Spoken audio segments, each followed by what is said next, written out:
I would love if the episode just starts with you sneezing. I mean, you're getting the full unfiltered behind the scenes content right here, right now. Right here, right now. Okay.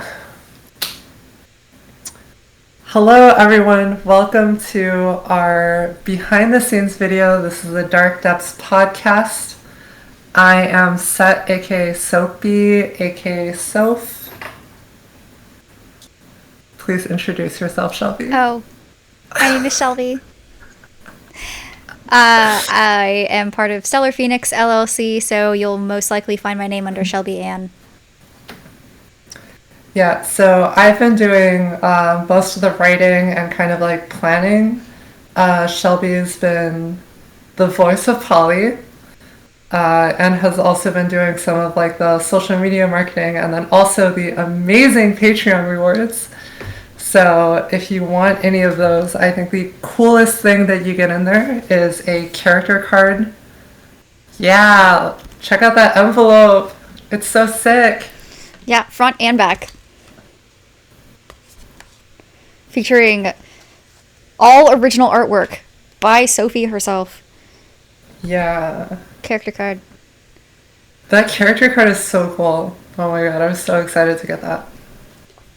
So the first month is Polly, and by the time you're watching it's probably going to be like either too late or almost too late, but if it's before October 31st, you can still grab it. I'll even do it on October 31st. Let's just, I'm going to physically deliver these to the mailbox on November 1st. And I'm willing for anyone that wants to sign up October 31st. I am willing to make these for you before sending them off November 1st. What an incredibly generous offer. If I were doing it myself, I'd be like, if it's a week, no. I need a week to prepare to know who it's sending to, but... Luckily, it's all in-house. Like, everything that's being sent out is literally just created using the tools literally around me right here. So, you know, it's pretty easy. Once I have everything down in terms of how to make them, the errors become fewer and further in between, so... But also the errors are what makes it human. Yeah, and you're going to be receiving all of my errors, so just add them to your portfolio of things that you have no use for. So we have a list of behind-the-scenes ideas that is literally a Discord channel that we've just been posting random crap into that we're like, oh, this would be good for behind-the-scenes. So today we're going to go through some of those. As of the time of recording this, we have finished episodes 1 and 2. We've mostly finished 3. We'll talk about that later. And we're in the midst of making our Halloween episode that's going to come out next week.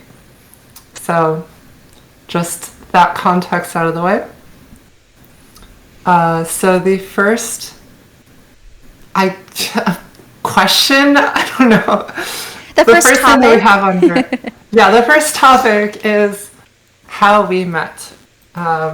So I know how we met from my point of view. I don't actually feel like I've heard you describe this, so I would love to get your like impression story of how we met.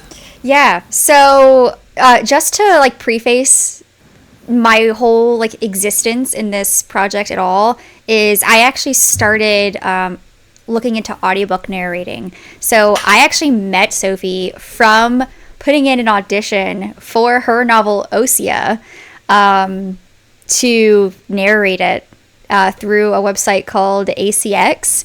And I get this all the time now that people know that I've started narrating books. They're like, I didn't know audiobook narration was a thing. And I was like, yeah, I didn't either. What do you mean? Like, a thing available to the public? Like, how do you get into that? Like, you know, obviously it's a thing because, like, narrations exist. But from the perspective of, like, just some random person getting involved in it, like, never knew that I could just, like, you know, show up off the street and be like, yeah, I'm just gonna start, you know, reading words from books that people want me to, like, read for public consumption. Yeah, I mean, I think that's true for, like, any trade or, like, any, like, art expressional thing is, like, everybody was just a random person at some point. Yeah. And then it's just, like, by total happenstance that you manage to find the right connections and then get known and then, like, boom, now you're famous. Now you're well known. You made it. Now Shelby is the most well-known audiobook narrator in the world. Absolutely. She's going to be at the Met Gala next year, so check that out. That's amazing. So, fun side fact. I'm gonna like embrace Ariana here and be like, fun fact. I've actually recently found out that they have, like, these fantasy balls from, like, luxury entertainment companies, I guess you can just call it that. And they actually host legit, like, old-time balls where you, like, go and, like, dance and eat food and, like, dress up in, like, gowns and all this stuff. And they have them with, like, fantasy themes. And I was like, that's, like, childhood dreams come true right there. And I feel like I need to get in on this before... I was gonna say, well, before I get too old, but honestly, like, there is no too old. Anyone can do it. People of all ages. So yeah. So anyway, speaking of going to the Met Gala, I may or may not show up in one of the gowns. Anyway, I'm just thinking about, like if I were to go to a fantasy, like, whatever event, like, would I dress up as a human or as something completely, like, ludicrous? You know, I'm not sure what, like, if they have, like, regulations, like, outfit requirements, but I feel like it wouldn't be too far-fetched to, like, throw some, like, elf ears on. No. I'm thinking, like, completely 180 in the other direction. I want to walk in as a magical door. A magical talking door. Because if we're in the realm of fantasy, like, why not? Just be anything. Just be your local cryptid, you know? Like... Yeah. Yeah. Just make stuff up at that point. Yeah. Next, spoiler for... next episode of Dark Depths, it's a walking door, by the way. Leaking things without warning me ahead of time, not very cool. I think one of the things, this is, like, already going on, like, a tangent of a tangent, but, like, I love that the way that the Dark Depths is set up is, like, anything could be a Dark Depths episode, and it kind of reminds me of, like, Doctor Who in a way that, like, I can fuck around with friends and just be like, yeah, the next episode is, like, a wreath that, like, climbs in through your mouth and then, like, kills you. And nobody knows if I'm serious. They're like a Christmas wreath, and I'm like, yep. Yeah, just, and they're just like, fully decorated, decked out, like, absolutely. It's you'll never suspect it, which makes it the perfect thing, you know. Anyway, back to how we met. So basically, rewinding back to that, I mean, it was literally nothing more than auditioning for the narration of Osea and Sophie being like, yeah, you're good enough. And then from that point forward, she didn't actually say that, by the way. For the record, she didn't actually say that. And then from there, we connected via, like, social media and then, like, Discord, and it just blossomed into this beautiful friendship when we're on opposite ends of the country. So, like, just two people being creative together, hanging out, having fun, making a mess of things. Yeah, I don't know. That's literally it from my perspective. Like, and I'm not sure how the process works from the author's side when it comes to, like, using ACX and things like that. But literally, like, from mine, it was scrolling through the list of postings, because authors on ACX just post if they have a book open, like then they give like a little bit of a script for you to read and sort of the requirements they're looking for. And so I went in to Osia's posting and I was like, yeah, this is cool as heck. And I just gave my like best impression. It was the very first one I ever did. So I was. Oh, really? Yeah, I was really nervous. Oh, I didn't know that. I had no idea how it was gonna like turn out, or if it was gonna even sound good or not. And literally, like I said, the whole time, my boyfriend was sitting basically behind me, because his oh wait, which direction do I? His desk is the one over here behind me. So he's literally sitting there listening to me recording all of these things. And like I said, he picked on me for the one line where it's like Osia in all caps, like, you know, being yelled. But I knew it was in Val's voice. So it was in like this like deeper, like gravelly, like yell. And I'm sitting there and I'm just practicing saying Osia over and over again. No, keeping in mind, I didn't actually know if I was pronouncing her name the right way. So I'm sitting there just like, Osia, Osia, Osia. And he's like talking in the background and he's like, Osia. He's like, here, I'll deepen your voice just a little bit. And he's like, add like a growl to it. Add like a, you know, a little bit of like throaty action to it. And I'm like, dude, shut up. Like, I didn't ask for your help, first off. No, wow. I appreciated it. But no, since then, every time I bring up Osia, he just repeats it constantly. I'll be like, oh yeah, like the novel. He's like, Osia? And I'm like, dude! Rude. I tried my very best, okay? So anyway, what's funny is I haven't even gotten to that part in the recording of the audiobook, so I'm gonna have to do that all over again. So we're gonna have this exact same experience coming up soon, so that'll be fun. I'm just like listening to this, sweating to see if you drop any spoilers. So Osia, an Isarine story, is my debut novel that I published earlier this year. It's in the same world as Dark Depths and involves a lot of the same characters. So Osia has a little like cameo in episode 1 that is very funny if you have read Osia, and if you haven't, it's just kind of like, who is this person?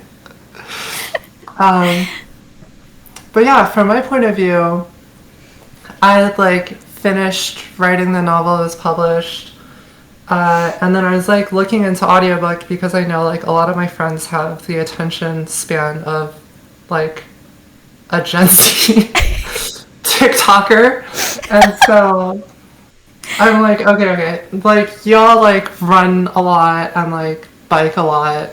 Audiobook seems definitely more up your alley. And they're like, yes, we would absolutely love if there was an audiobook version of OCA, because it's like 600 something pages. I think it's over like 650, I want to say. People have been, multiple of my friends have been referring it to Sophie's Bible, which I think is very funny. It wasn't supposed to be this long, but that's a whole different tangent. Anyway, so I was on. But it's worth it. Trust me, I read it. I read all of it, back to front. It's worth it. So like, don't let the like length discourage you if you're interested in reading it. Like it flows very well and it moves a lot faster than you think it would. So anyway, that's true. Don't scare people into not reading your book. I think that like people should be prepared to see the size of it. I have gone from a lot of people that like it reads really, really easily and very quickly. Everybody who's finished it has been like very happy with it. I have it right here, actually. Here we go. That's the hardcover version, which you actually can't get anymore. It's an exclusive. Yeah, extremely exclusive, first edition hardcover. But anyway, here we go. The second edition has prettier colors and different formatting. I wouldn't say necessarily, but okay, this is so tangential. So I was on ACX trying to find somebody to narrate the audiobook version of Osea.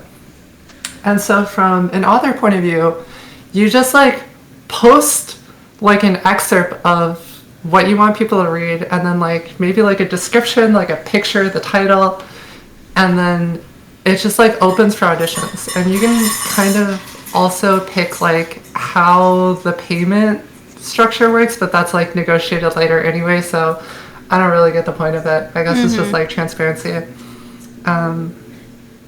But I was really surprised because I started getting like auditions immediately from people. But they all felt like kind of half-assed. There was like one audition that I got that I felt like their voice performance was really good, but they clearly did not like read any of the notes that I gave them, which like on one hand fair if they're doing a lot of these. On the other hand, like I just like didn't really feel great about it. And then I also had a friend who was going to audition, and so I was like kind of waiting for that one to come in, and then I was going to make a decision. And then I got Shelby's audition, and then I was like, this is the person that I want for the audiobook narration. And I wasn't, like, I didn't know exactly what it was, but I was just like, I think I don't know. There was just something about your performance that I'm like, oh, this is really good. You were just drawn to me. I mean, what can I say? Yeah, and I thought that you had done like a bunch of these at this point. I figured you'd like already done at least like a few audiobooks. And then I was like chatting with Shelby, and she was like, oh yeah, this is my first audiobook that I'm like trying out. And I'm like, really? Yep. Yes, indeed. It felt like it was really good. Very first one. I just like to read things from the perspective that I envision them to be from. And I get, like, I'm really passionate about reading. Like, I grew up reading a bunch of books, and then I stopped reading for a long time because of being in such a rigorous, like, academic program throughout school. So it just felt like if I'm going to sit here and read someone's novel, like, I want it to be in the best possible way that it could be read. So yeah, I was super nervous too, because so like I forget exactly when I auditioned, but basically it was a couple days where like I didn't really hear anything, and then Sophie messaged me because like ACX has like a messaging system where you can like talk to each other, and she was like, oh hey, it was like a Saturday, and she's like, oh hey, one more person said that they want to audition. I'm gonna wait to that, like, for them to see if it comes through. I'll let you know by Monday. And I'm sitting there like freaking out because I'm like, oh my god, okay, so she likes me. Like this author likes my voice for this novel. Yeah, but I like you personally. I was like, I mean, at this point, I hope you Terrible do. performance. Where it's just what is it? It's like nepotism, but like it's nepotism towards somebody you've never met. Yeah, exactly. And like also not in any way related to a family member, because no one in my family does this. But anyway, so like nothing at all like nepotism. But anyway, yeah, I was super freaking out because I was like, oh my god, this could be my first one. This could be my first audiobook. And then I got the message like sometime, I think it was like later on Monday. True to your word, actually, I was very impressed. And I got the message, and I'm freaking out. Like, my roommate's home, my boyfriend's home, and I'm just like, oh my god, she likes me. She wants me to narrate her book. And, like, I texted my mother, and, like, it was a whole thing. And I'm like, oh my god, my first one, I can't believe it. And I have not been that excited since. Wow. So anyway, yeah, I mean, I want to say that's pretty much thinking about our whole podcast and how none of it reached the excitement of I meant from an audiobook perspective. I've gotten offers after that, like after Osea, but like I've not been as excited as getting the offer for Osea. So and obviously that's because Osea is the better novel. Far superior. It is far superior. Absolutely. Which probably those other authors are not going to be happy if they hear this. So they're not out yet. So like okay, great. It's the far superior one. Yeah. Audiobooks done for books that aren't published? Correct. Okay. Yeah. Yeah, whatever. Okay. Okay. I mean, they're good. Yeah. They're really good. Trust me. Like, so I feel like I'm being really picky because, trust me, there's, like, I mentioned at some point to you, like, it's just lists and lists upon lists of books being put up on ACX for people to narrate, and there's a bunch of stuff. Like, I'm not gonna, like, you know, it is what it is. People can like them. I don't like them. People can like them. So it's at some point we had talked about this, and I had like something in my mind of what I thought you were talking about, and I just want to say that like Shelby sent me one of the novels that is maybe still waiting for the right narrator to come along, and the description made me feel physically ill. And so, like 99% of that is on me for being a judgy bitch, but at least 1% is because that is hot garbage. It definitely called for some cringing, and I mean, looking through the list, like you can definitely tell there's a bunch of AI stuff on there also, whether it's through like the artwork's cover, like it shows you the book cover of like whatever the author uploads for the listing. There's so many people using AI art for their book covers. So between the AI for the book covers, between the AI for the writing, the mass amounts of books being uploaded by like one author at a time. I mean, there's like several of these authors, but like, I mean, someone will put like 5 listings up at once one week, and then like a couple weeks later, it's another like whole book series, and you're like, that's definitely not written by you. There's absolutely no way you wrote all of that yourself. And the writing is just so subpar. I'm just like, I'm not invested. Like, it's just boring and feels kind of childish. Like, there's nothing to really like immerse you in, you know, like the script that they upload. So I don't even look at those, to be honest. Can you imagine if I wrote an episode of Dark Depths using AI? I think we could do that for April. April Fools? Absolutely. We can do that as an April Fool's one. You've heard it here first, folks. So April bad. Fool's joke coming for the podcast is going to be AI written. I'll have ChatGPT read the first like season and then try to write an episode and just see what it does. Oh my god, Fun. I think that would be so freaking funny. And then if we don't actually like want to use it for an episode, like if we're gonna be serious about it, we can just like, I will put it on Patreon. I was like, we can read it for like a behind the scenes, or like read it as like a extra content or something, because I think that would be freaking hilarious. Okay, so since we still have a huge list of things to talk about, let's go on to the next topic. I'm gonna skip a few and go on your recording process and my writing process. So I think we should do it in order of like how it gets passed around. So I have like an ideation phase that's basically constantly going on. Like whenever if I'm not like actively hanging out with friends, I'm basically thinking about Dark Depths all the time, or thinking about something writing related. And for Dark Depths, all of the ideas come from like this core idea of like one scary thing, right? And so for episode 2, the idea is like, what if you come home and there's somebody standing in front of your door? And that thought is just so like unnerving. It just like really, really bothers me. This idea like you come home at night, there's somebody standing outside your door, you don't know who they are, and you just can't get into your house, right? So that's how the idea for episode 2 started. I have like a notes app that just has all of these different like single sentence creepy concept. And then I work on building that into a story, figuring out first how does it fit into the Dark Depths, and then like what is the actual like narrative here.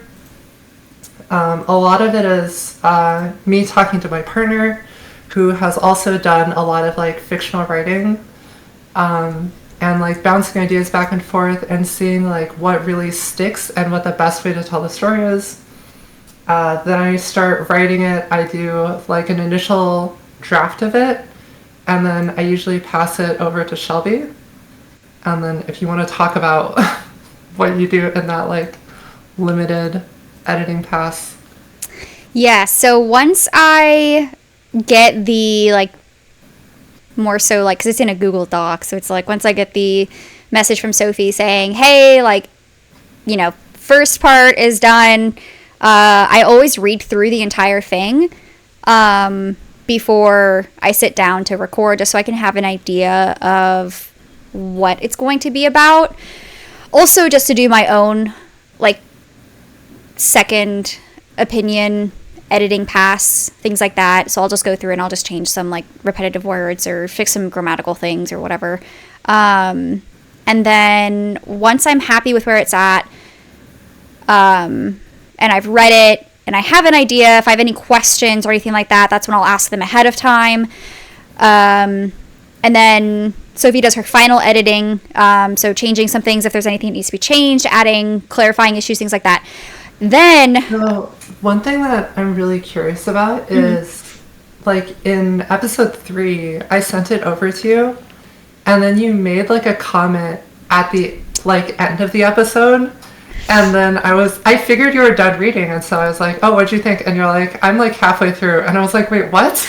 Yeah, she asked me something specific, like, oh, like, so what'd you think of the episode? And I was like, I mean, I can let you know when I'm finished, but I'm, like, halfway through reading it.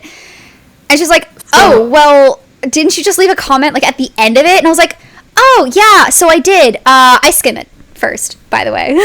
So you skim it first, and then you read it? Yes.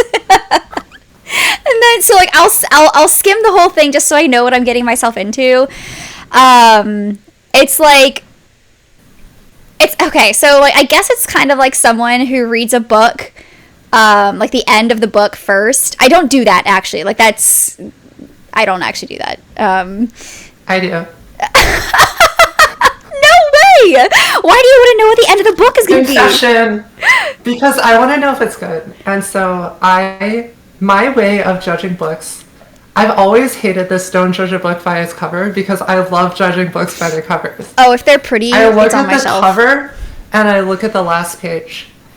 And... the cover typically gives me some kind of sense of, like, the author or, like, what they're trying to portray to some degree. And then if the title and the cover catches my eye, I'll flip to the last page of the narrative, not, like, any post-story, whatever, like, author's note doesn't count. I'll go to the last page of the story, and then I'll read it. And the reason is because I think if you write a story that is impactful and like satisfying, you'll be able to see that in the last page even if you don't know what's going on.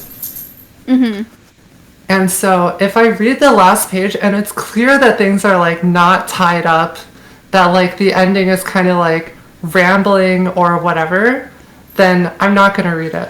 What if it's like a cliffhanger thing, though? I'm usually not into cliffhangers unless it's really intriguing. And if it is, that's like a pretty big hook. It's like, oh, I want to figure out what's going on, that this is like a cliffhanger. Okay. And so I started reading after that. And by the time I'm like halfway through, I've fully 100% forgotten what's on that last page. I have no idea what I read because there's no context for it. And so your brain doesn't really like process the information because you don't know who these characters are. You don't know what they're talking about. Okay, I mean, fair. Okay, I guess that's better than like, so the perspective I was taking it from was like, oh yeah, like I'm reading the last chapter before I read the entire book. But if you're reading like the last page or something, like, all right, fine. I have a friend who's reading Osea backwards, chapter by chapter. Please tell me they read it forwards first. No. This is their first read of Osea, and they're doing it backwards, chapter by chapter. I'm very excited to see what they think of it. I mean, so their justification is that if you read a story backwards, chapter by chapter, you can turn any book into a mystery novel.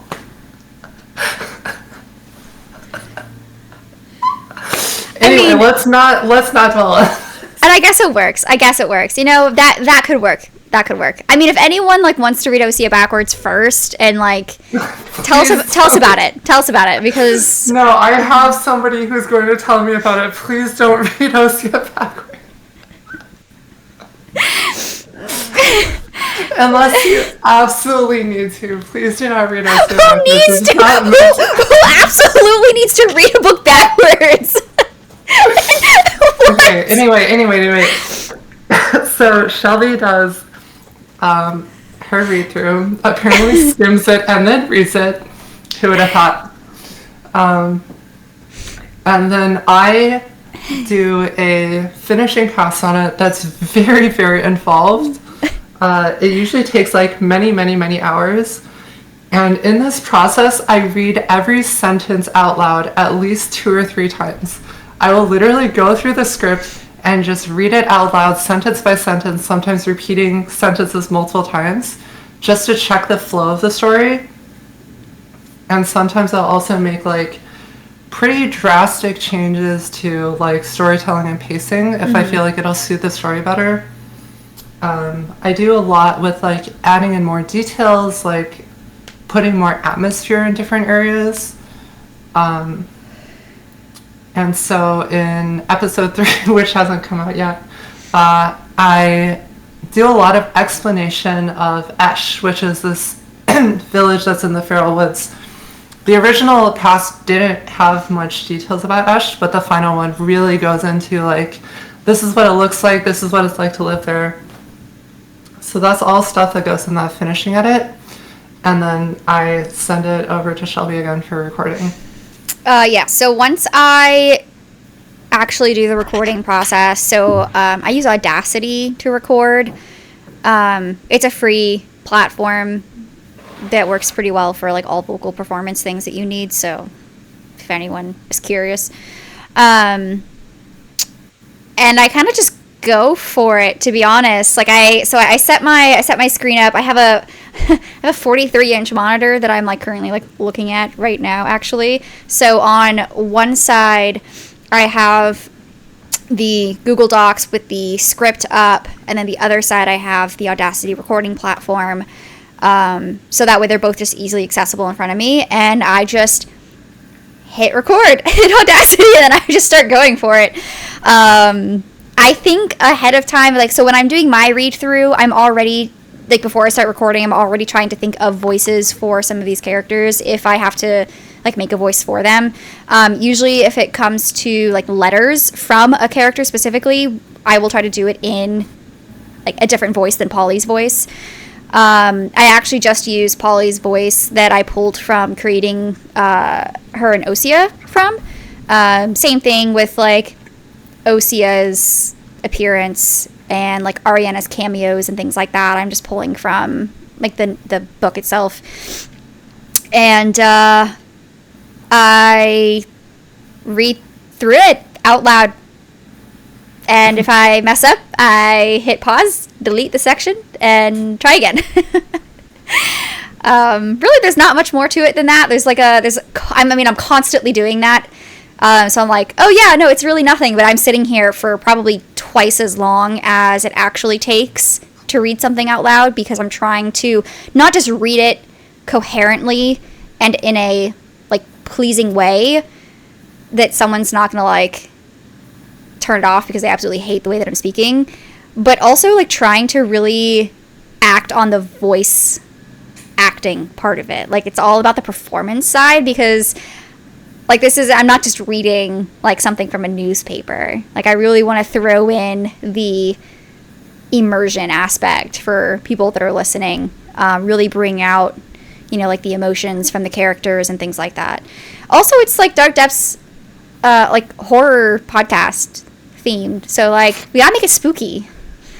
So, if I read something and it's, like, too bland, or, like, I'll go through and, like, basically, when I'm done with my first take, I'll send it over, like, I'll let Sophie know so that she can listen to it, and then, like, she gives me comments back. Mostly on improper pronunciations. This has been, like, a whole ass thing, because I started out very, very like, oh yeah, totally understandable, right? Because we're in a fantasy world with made up words. You can't look at a word that's made up in a fantasy world and be like, this is definitely how it's pronounced, right? And I think one of the most contentious names has been Acer, because I think like it's half and half on Acer versus Aesir. That's fine. It's like phonetically spelled Aesir. Yeah, and so I'm totally okay with that. If anybody was ever talking to me about Osea and they said Aesir, I would not correct them. I would like almost never correct people on pronunciation unless I say something crazy. Like I do pretty much every episode. So I have like pronunciation guides for Shelby for like made up words. For the most part, it's okay. But I've realized now I just need to give her voice recordings of how you're supposed to say them. Because the most recent one, what was the name? So there's so I said Servy, but I think you were going for Servy. Servy, yeah, it's Cervee. There's no right answer here. The problem is that I wrote in the pronunciation guide Sar, S-A-R, like Sarah. And it didn't make sense to me. So I was just like, I don't know, like, where she's, like, pulling this, like, like, pronunciation from, but, like, this is definitely Servy. So, like, this character's name is just gonna be Surrey, obviously. I was wrong, by the way. The first time this really, like, came to my attention as, like, this is a thing, was in episode 1, I think. Yes. Shelby hits me with a sparse. Yes. I was, like, dead certain. I was dead certain that sparse is how you pronounced sparse. I'm like, this is not like a weird fantasy word. This is just a normal word that everybody uses. And fun fact, I still continue to say the word sparse in my head. And then I think of the time that Sophie absolutely roasted me for saying sparse. And it makes me correct it. It's not even like an esoteric word. It's just a normal, common word. It's just the first thing. I'm like, oh yeah, clearly. And I say it so confidently too. I'm like, yeah, that's definitely how you say this. Yeah. Obviously.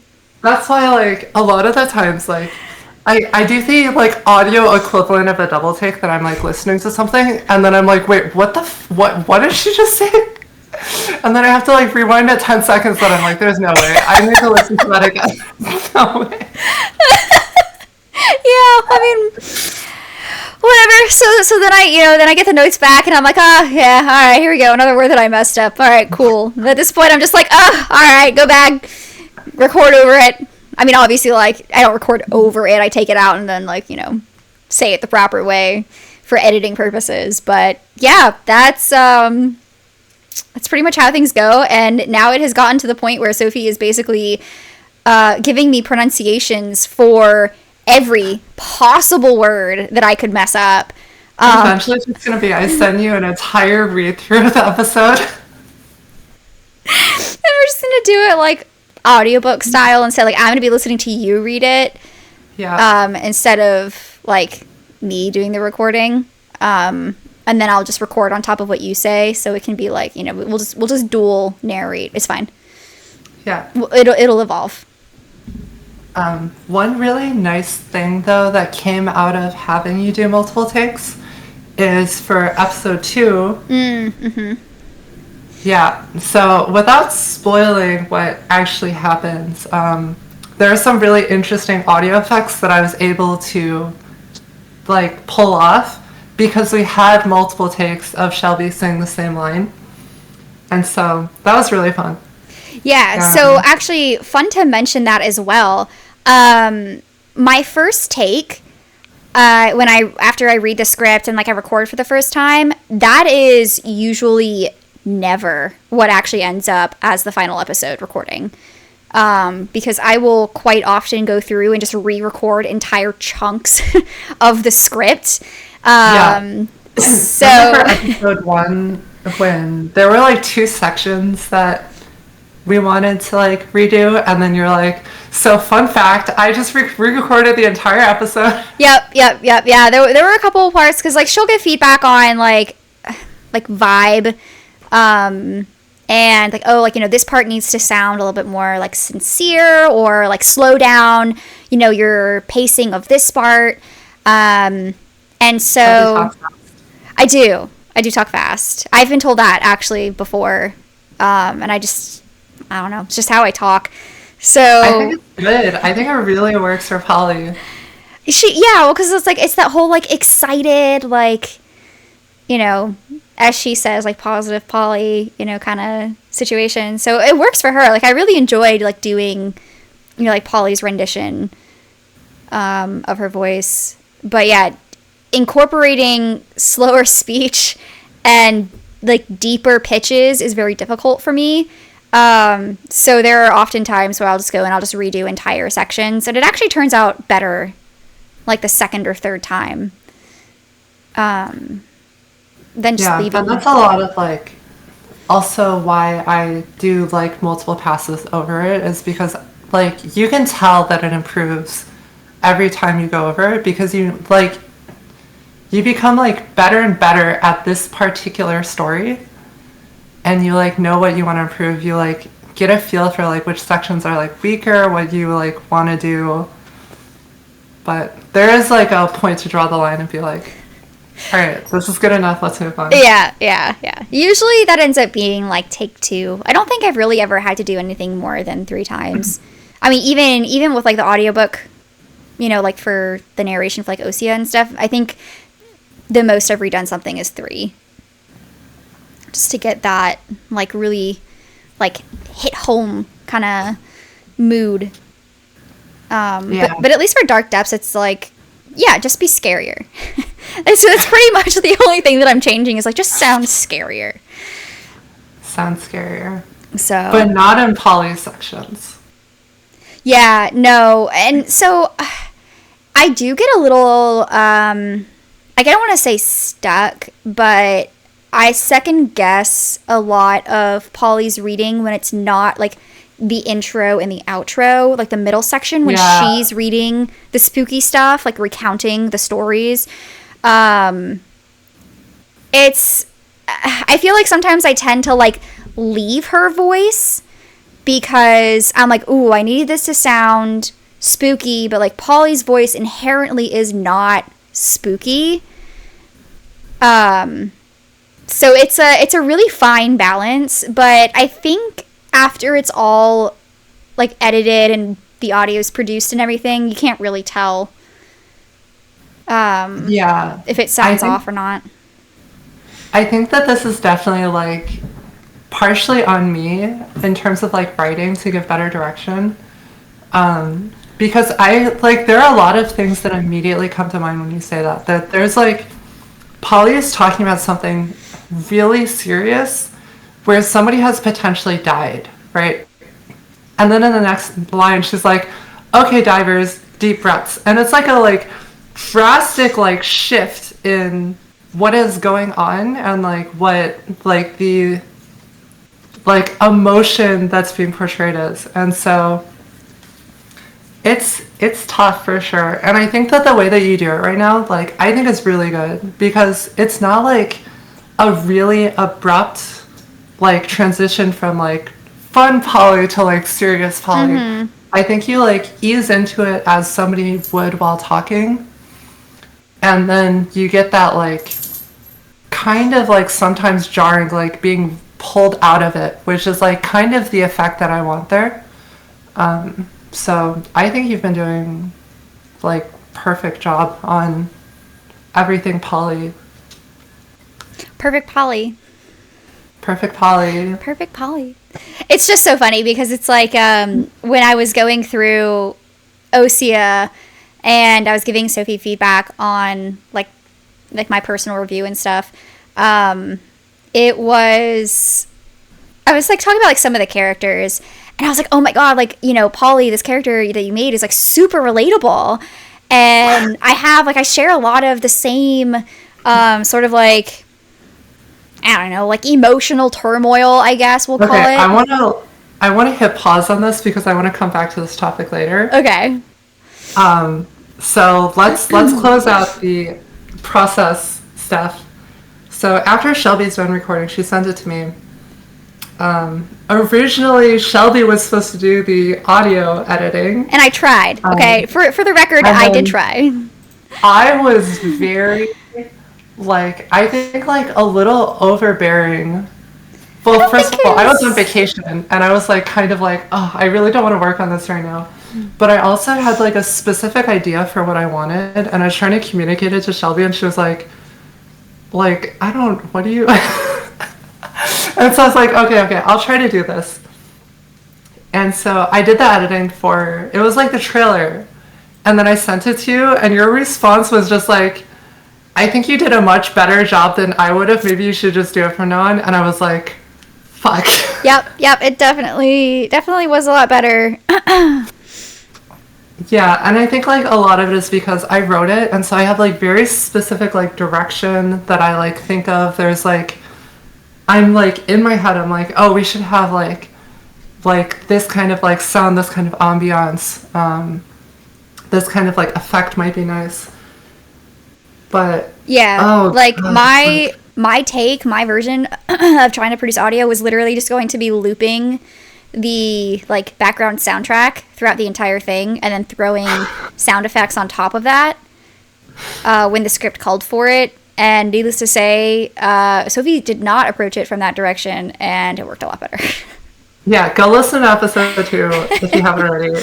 Oh my God, yeah, if you want, like... There's so much editing. Full sound effects, like, audio production, episode 2 is really, really where it's at. But it's scarier than episode 1, so if you want to ease into, like, the dark depths in general, listen to episode 1, but make sure you keep listening to episode 2, because... It is top tier production. Yeah, I've been getting, like, more and more creative too with, like, making sounds. So, like, a lot of I don't know how many, but a lot of sound effects in episode 2 were things that I recorded. Mm-hmm. Some of the sound effects from episode 1 were as well. It's just, like, stuff that, like, I just, like, have something so specific that I want for that moment. I spent, like, half an hour, like, audio engineering the sound of a specific event that happens in episode 1.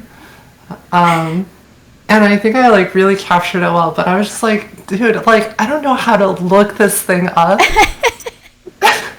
I want, like, a sound from a fantasy thing that doesn't exist in the world. Oh, yes, and that reminds me of... So, there's a resource that, like, if people are interested in finding sounds for any projects that you want, it's called freesound.org, and that's where I look at least to find an idea of the sounds that we want. So, like, oh, if it's, like, you know... a door closing or floorboards creaking or, you know, something like that. Freesound has a bunch of, like, people-made sounds. And for episode 1, I was just going through and trying to find, like, a list of, like, I don't know, 10 things that we wanted to include as sound effects in episode 1. And Sophie was asking me something, like, how, you know, about, like, using the platform. And, like, some of the sounds that I was finding, it's like, oh, like, it's okay, but it's not great. You know, it could be better. It could be more applicable. And I'm like, dude, literally, like, trying to find sounds on freesound.org is like going into Google and trying to find an answer to a question that doesn't lead you to WebMD telling you you're going to die of cancer. Yeah, there's... Like, it is a toss-up. Yeah, because basically anybody can submit sounds to it, and so there are some, like, really high quality, like, sound effects there, and then some that are just like, this is not what I'm going for. Like, you tried. Maybe it's useful to somebody, and I think that that's great. Right. I should upload some of my own sounds to it, Also, if you're going to use it for anybody else, make sure you check licensing. Every uploaded sound has the licensing information on there, so make sure to pay attention to how you are supposed to use the sounds that they uploaded. Credit where credit is due. So after we get the final audio from Shelby, I spend an entire day sitting at my computer, editing a single episode, listening to it over and over and over and over and listening through it. And then eventually I get a finished product that is like literally like 14 hours straight of editing. And I don't think that it's that hard. I think like part of it is just that I suck at it. I would love to have an editor so badly. Like, I really, really wish we had somebody who was just super into audio editing who wanted to join us and not get paid. Just volunteer. Yeah, volunteer your time. Yeah. I mean, I'm like, it's kind of a shitty situation because we have like a little bit of Patreon. And so I'm willing to split 1/3, 1/3, 1/3 between the two of us and an audio like engineer at this point. But I don't feel like it's worth their time, so I wouldn't like ask anybody to do it. It's just like one day I would love to have that. Yeah, someone who can just go through, like, that's just the sole job, because it really does take ages. And I feel so bad. I tell Sophie every single time, I'm like, man, like, I'm so, like, I feel so guilty that I can't help you with that portion, because really I actually am just really bad at it. So, like, the best I can do is, like, re-record certain sections or things like that. You know, try to make the actual audio clip that I make as clean as possible. That's about the extent of my participation there.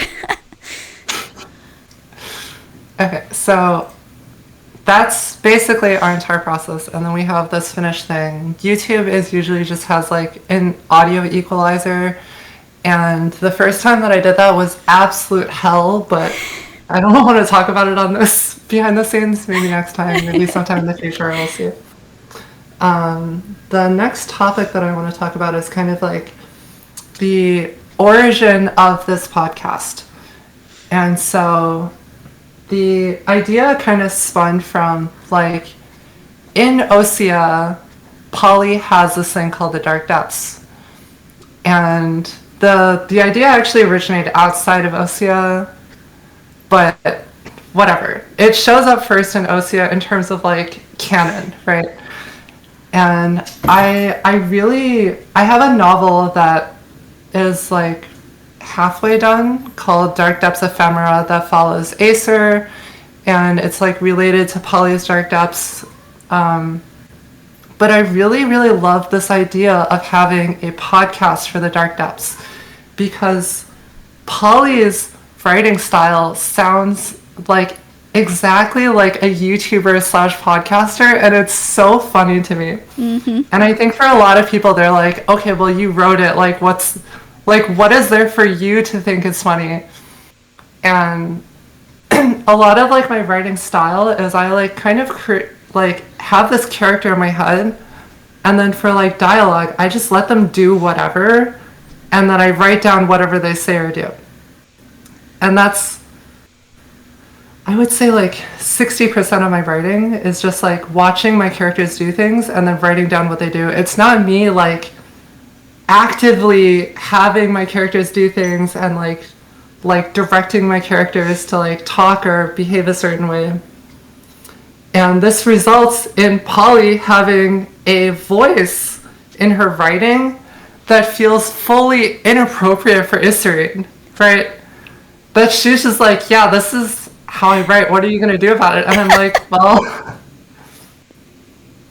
So I like, made jokes about this with my partner where I was like, like, if we were talking about something with, like, Isarine or Polly, I'd just be like, hey, what's up, guys? It's Polly. Welcome back to the podcast, The Dark Depths of Isarine.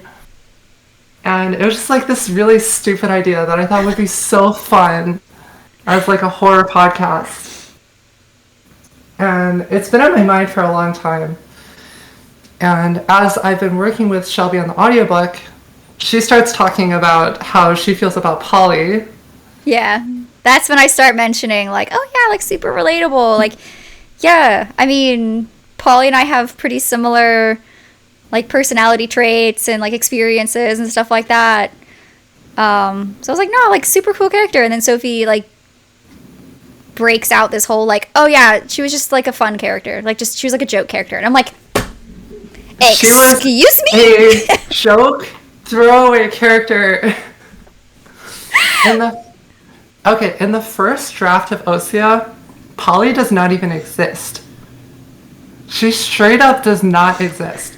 I asked my partner one day, like, what's a name for a character? And she says Polly, and I'm like, how the fuck do you spell that?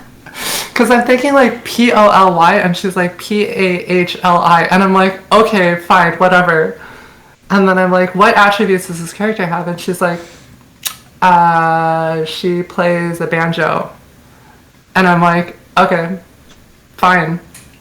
So I write this character, and then similarly to like other characters, I like in my own head have her like interact with other characters, try to figure out like who she is. And then as I'm writing her, she just naturally like interacts with other characters and becomes like a big part of the story. So yeah, that's where Polly originated. And then I was like really surprised that like Shelby and like other people really resonate with Polly. Mm-hmm. Yeah. And I was just like, and with how well I think like Shelby nails the voice for Polly, I was thinking about this podcast thing and I was like, hey, I have an idea. And Message me on Instagram. Message me on Instagram. I get this message from Sophie and she's like, hey, so I have a question for you. And I was like, yes. Like, she's like, I didn't even ask the question. I'm like, I don't care. The answer is yes. Whatever you want. Whatever it is that you want, I'll do it. My literal next DM is like, feel free to say no. And you had already said yes. I'd already said yes. Yeah. And I kept like kind of like half trying to talk her out of it because I'm like, I don't know if this podcast is going to be successful at all. Like, I don't know if there's an audience for this. It's just something that I want to do. I was like, yeah, so do I. So let's do it. Of course I'll voice your podcast. Like, are you crazy? Absolutely. So that's how this thing came into existence. And then as we were talking about it, it was like something that I was like kind of thinking about in the future. But this was like middle to end of September, I think. And I was like, well, wait, what was that? What just went? Okay, you know what? Whatever. Cat. Sorry. That's a fast cat. Anyway. I have no control over what this cat does. Yeah. So I was like, we could be really crazy and try to upload something for like October 31st for Halloween. But it was like such fast turnaround. Yeah, we had like 2.5 weeks, I think it was, from the time that we were like, yeah, let's produce this to, oh shoot, we have to make a schedule. And if we're going to do it every week, then that means the first one needs to release October 7th. Or 10th. It was the 10th. October 10th was the release date. So, yeah, there wasn't a lot of time to figure out, like, the semantics behind it. It was pretty much just like, okay, let's try to figure out, like, who's going to do what and just roll with it. And we'll figure it out along the way. Yeah, and I, when I was originally thinking about this, I was like, oh, 20 to 30 minutes per episode. Yeah. Seems like doable for like a weekly thing. First episode comes out, it's over an hour long. Yeah. I'm like, this is not good.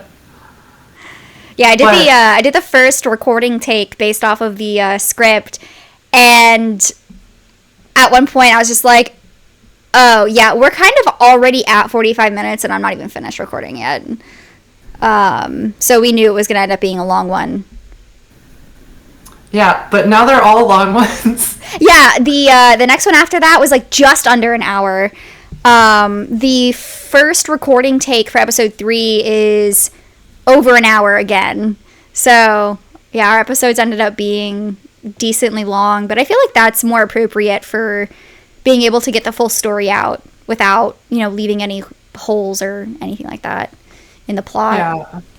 I think that if I like really wanted to try to like commercialize this, it would be good to like cut them down to like 20-30 minutes. But I am like a really like, I don't know. I don't think arrogant is the right word, but I'm like really headstrong as like an artist, that I'm like, I will do anything that like people give me feedback on if I think it'll improve the story, but I won't do something that I think is going to detract from the story if it makes it like shorter or easier to consume or something. Like I'm not It's not for convenience sake. Like it's really just for the sake of the story, not consumption. Yeah, and so like when I'm writing these stories, I really don't have any kind of target for like how long I want it to be. It's literally just like, it is as long as it is for me to feel like I have told the complete story that I want to tell. And that happens to be apparently around an hour.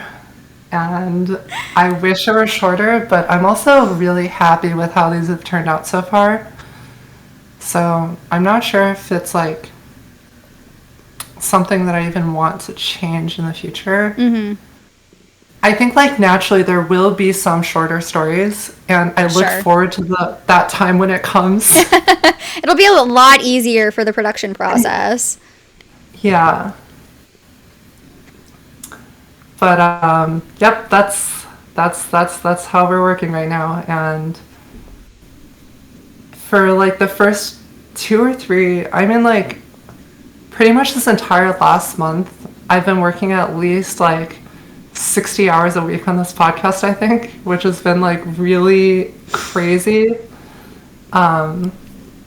It's been extremely hectic. And then this last week, we were supposed to release episode 3, but we didn't because I decided to hang out with my friends one day instead of doing editing.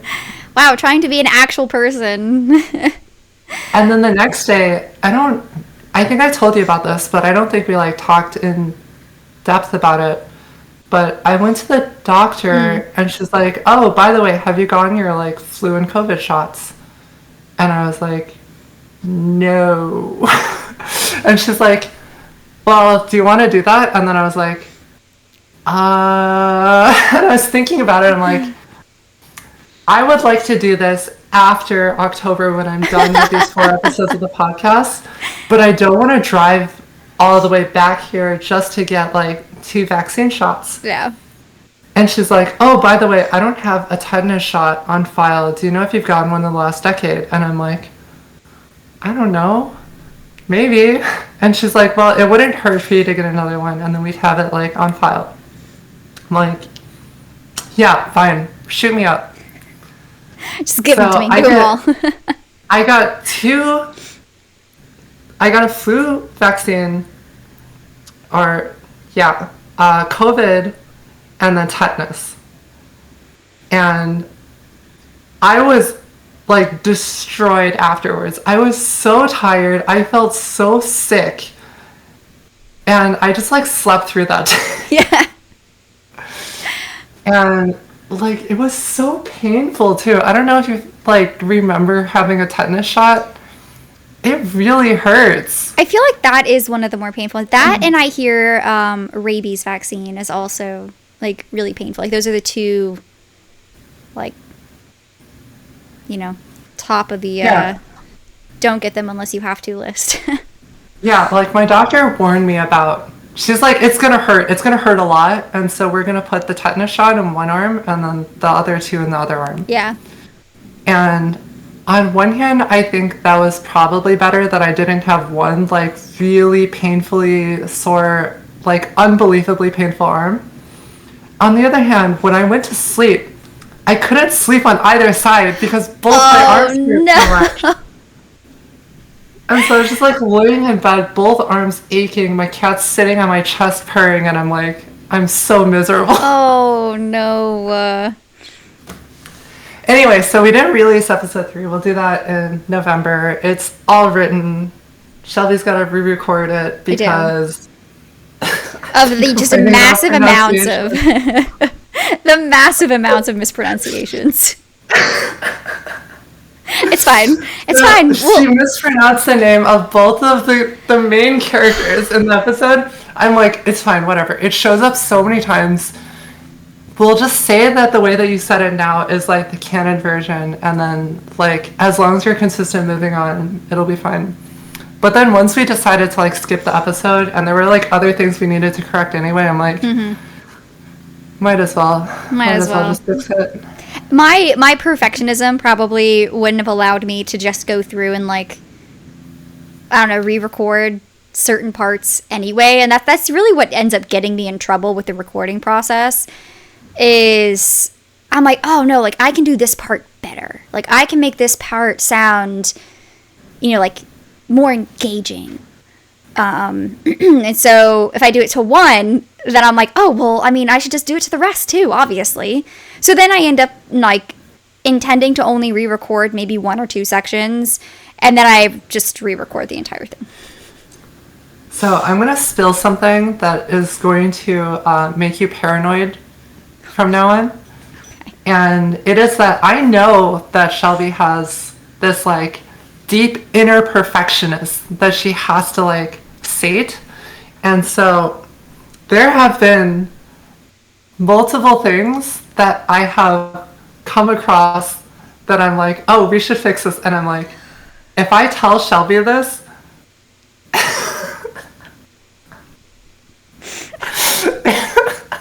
so anyway, there are a handful of like things that I know about that you never have to know about. Good, just don't tell me. Okay. Just don't tell me. I'm never going to tell you what they are. These are their secrets that are acceptable to keep, because I don't know if I could handle it. If one day you decide that you don't want to do Dark Depths anymore, I'm just going to send you a list of like episode timestamps. Just the full like so fucked up. Oh my god. Yeah. I mean, if you're doing that for, like that could be like, I don't know, my April Fool's present or something. It'd be like the greatest trick of all time. Just give you a bunch of like fake ones, and you're like, oh my god, there's so many mistakes. Yeah, let's just increase the amount of anxiety that I permanently face all the time. Yeah. Because that's healthy. Super healthy. It's fine. I don't really take it to heart. I mean, like, it's kind of one of those things where it's like, I read through it, I have a certain interpretation of it, I try my best to figure out what, like, the author's interpretation is. And if it's wrong, it's wrong. It's fine. If it's wrong, it's usually my fault. If it's wrong, it's usually my pronunciation. Yeah, pronunciation is on you. Pronunciation for common words is on you. But other things, I will say, are my fault. I think for a lot of, like... Except for Shelby, that I very explicitly said how to pronounce it, which I will die on this hill. I think even for pronunciation of things in Isarine, if you pronounce it wrong, I don't take it personally. I'm just like, that's my fault. That's not me. I mean, I don't know. So, like, okay, so when I was reading Polly's voice, well, actually just Polly's name in general, before doing the podcast, and, like, Maji's name and things like that. So, okay, I found out, this is fact, that Sophie likes to use the long versions, the long sounds of vowels specifically. So I'm reading everything with like an A sound. So I was like, well, now I can't say it the way I used to say it. Magi. I would say Magi, and then I would say Pally. Come to find out, they're both long A. So it's like Maji and Polly. And so at this point, I should just assume every vowel is just the long version of it, because that's pretty much the direction that it's in. That's true. And so, like, for what isn't Servi, but I said is Servi, it's C-E-R. But the actual pronunciation that she wants is Servi, like C-A-R. Like, but, like, you know, Yeah. whatever. I got the, so I think I was confused about the whole like caress part because like, so Sophie also, instead of just like breaking down the actual like. Okay, wait. Let me read it from here directly. Okay. All right. It's Cerve, Cerve, right? If that's all that I gave you and you said Cerve, fine, totally understandable. What I specifically write is, I don't know why I said SER, but CER, like Sarah plus the letter V. Cerve, right? I'm not saying I'm not wrong. I'm just saying I need to do better. Like, I understand reading that name that I think a lot of people would say that I'm wrong. And similar with like a lot of my other names, I think there are people that would be like, you said your name wrong based off of how it's written. Okay, but like, do you know how many like off the wall names, just English names in general, there are now? Like, not even like going into other like languages, but like people just make stuff up. Everything's made up. So like, I really don't think it's you. Yeah, it's not I'm you okay problem. with people having different pronunciations of names. Like, even if you listen to the episode and then you say Cerve, I'm like, whatever, you know? It's gonna be what it's gonna be. If we're at, like, what, Comic-Con 2029... Yeah, absolutely. And they're like, I love that episode with Cerve. I wouldn't be like, actually it's Cerve, okay? Please say the names correctly. I don't care. Yeah, when your narrator can't even get the names right, like game what over. Can you do? Yeah. But yeah, no, I take full responsibility for that one, 100%. We just have a different like perspective of how to pronounce things and how to explain how to pronounce things, I'm finding. So yeah, I think when it comes to like certain voices, either what I need to do is send a recording of the voice to Sophie first and then like correct me, or kind of like you said, vice versa, just straight up send me a list of pronunciations at this point, like some verbal pronunciations, because screw it, we're not gonna mess it up. I think that one thing that's really funny too is like listeners of the Dark Depths are never gonna know if you say like a name wrong, right? Yeah, they're never because gonna that's see gonna it. be yeah. And so I was also thinking it'd be funny as hell if like you're saying Asir in say like both Osea and the Dark Depths, and then someday somebody's like, oh, like I really liked your character Asir, and then I'm like talking about it and I'm like, yeah, Acer's really great, and they're like, did she just say her own character's name wrong? Like, what's going on? Clearly, she has no idea how she wants to pronounce it, and so we're just making stuff up at this point. Yep. Just say it a different way every single time, and see who catches on. Also, like, none of the people listening to the audiobook are... I'm like trying to think if they're ever going to see these names written out loud or written on paper, you know? Because they hear you say it, but they like, maybe in like the descriptions for episodes, it includes like names of people. But otherwise, like, you wouldn't even see the name. Yeah, I mean, unless it's someone that wants to listen alongside reading themselves. Because I do know that some people like to have like dual platforms.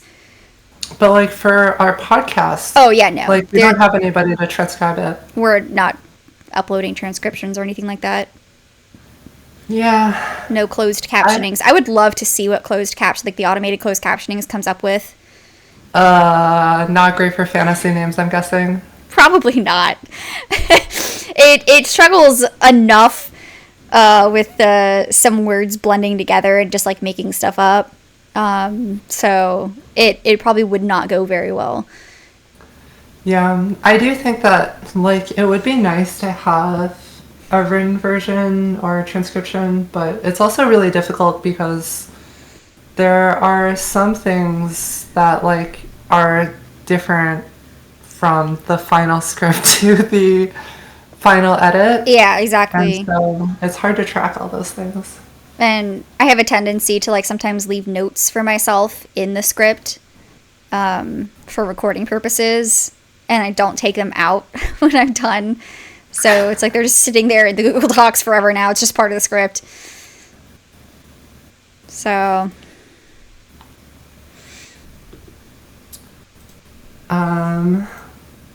What? Next topic is we have a Patreon. So make sure to join that if you haven't already. You can become a member for free. But also, we have behind the scenes questions that we'll be periodically asking people if they have any questions. We got one this month from Ruby saying, what are your own phobias or fears? Do you want to take a shot at this first? sure. So I actually like was thinking about what that is, and I would say so. I feel like mine is a little difficult to explain because it's not quite claustrophobia, but it's like if claustrophobia included the definition of being trapped. So I don't really have a problem with like being in small spaces as long as I know I can get out of them.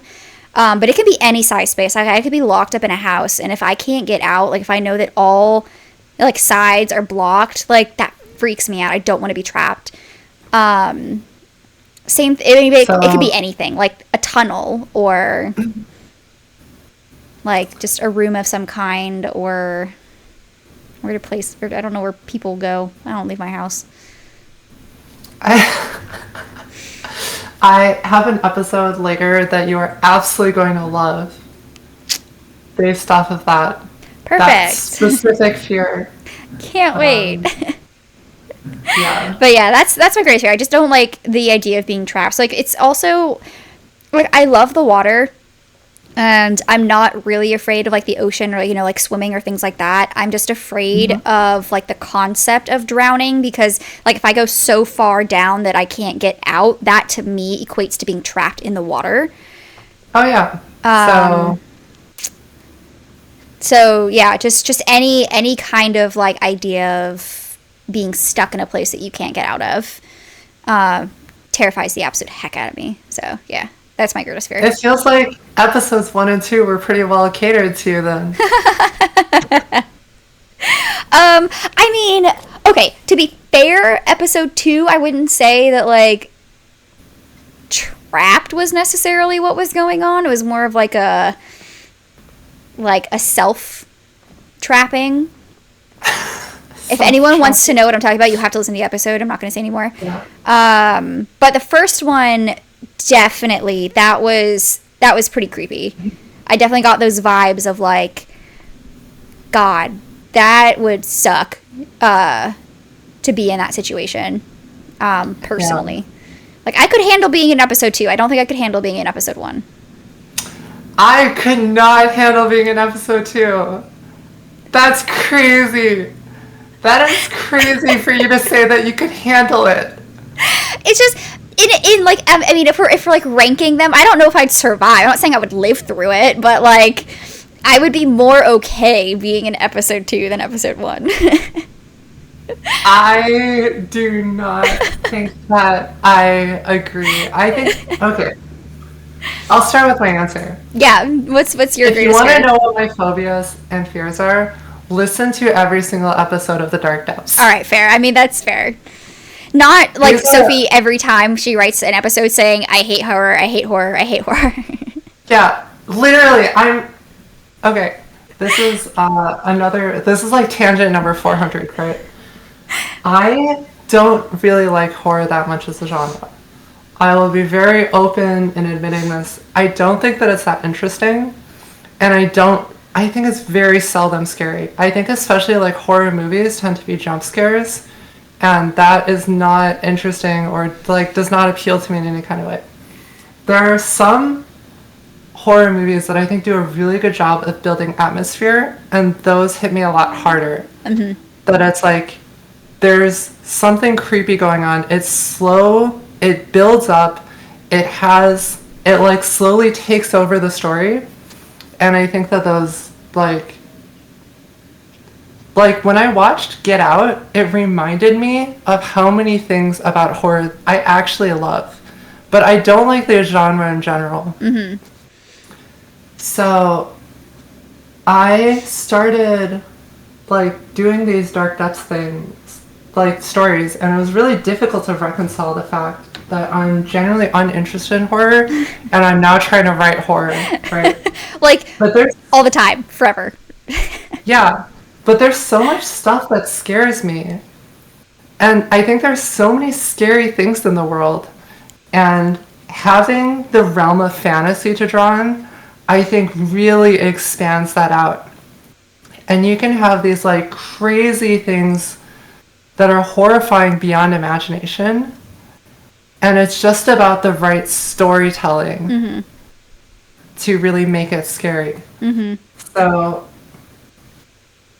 again, if you want to know what my phobias and fears are, literally every episode of The Dark Depths is something that I personally think is terrifying. If it does not make me like uncomfortable thinking about it, I think it's a bad idea. So we had, for episode 2, I had written an entire episode. It was about like an hour long. It's like 9,000 words or something. I send it to Shelby. She reads it. She's like, yeah, it's good. And I'm like, that is not the reaction that I want. The original episode 2, not the one that's actually published right now. Yeah. And I was already kind of feeling bad about it because I didn't feel like it hit the mark in terms of like, it didn't scare me as much as I felt like I wanted it to. And so I was just like, I was talking to Shelby, I was like, I'm scrapping it. I'm scrapping episode 2. I'm going to rewrite the entire thing. I'm going to do something completely different. Which I thought was just crazy because, mind you, when I say that something is good, I think about it from the perspective of like, oh my God, that is so good. Like, it has that element of like excitement to it, not just, oh, it's good, whatever, like, it's fine. Like, no, like, it's good. But no, that wasn't good enough. Good is not good enough. Yeah, good is not good enough. And I think like there are people that will probably listen to this and be like, yeah, whatever, Sophie, you're writing a shit, right? But I think that like the episode 2 that ended up being written is so much better than what the old episode 2 would have been. I think old episode 2 would have been good. I think that people would have liked it, but it's not as good as current episode 2. And I think there's no arguing that. I wouldn't argue, no. Like, I'm not gonna argue. Like, episode 2 is, like, my words are getting mixed up because I don't know how to say it. Like, it's just so creepy. Like, it has, like, that inherent horror creepy vibe to it the entire way through. Like, no question. And I mean, like we were saying earlier, the audio production really just amplifies that like crazy, which I don't think the original episode 2 would have had that same sort of like ability to make out of it. Yeah. I think like my standard for my writing is like, in terms of Dark Depths, it needs to really genuinely scare me. And I want like a strong, like visceral reaction from Shelby too. Because if it's like not good enough for both of us, then I feel like there's no point of sending it out. But also I'd rather send out something that we both like and other people hate than something that other people like and we hate. True. Because again, like this isn't for the purpose of consumption. It's a passion project that like we're doing it because we want to. Yeah. Kind of tangential. One of the topics that we have here. Okay, wait. I was looking at the question again. I feel like I have answered it, but I've also dodged it a little bit. I think I do have a lot of like specific phobias and fears. And I'll give a little bit of answer. I used to be really scared of butterflies, actually. Okay. I think it was from like the SpongeBob episode, but I'm not sure. Oh my god. I've just always hated butterflies. And it was only like in the last like 5 years of my life that I've like come around to them, and suddenly I'm not scared of butterflies or like millipedes or spiders anymore. They just like don't bother me at all. Like just those things specifically? Or like Yeah, insects in general? No, centipedes still scare me. Moths scare me. I was gonna say, like, the difference between butterflies and moths to you is what? Nothing? I don't know. There's some like difference in seeing them that like one bothers me and the other doesn't. Anyway, so I don't really have like that much in terms of like fear of insects or like bugs anymore. I do have I also have like a fear of like being trapped somewhere, which you can definitely tell from my writing. Just like inescapable situations.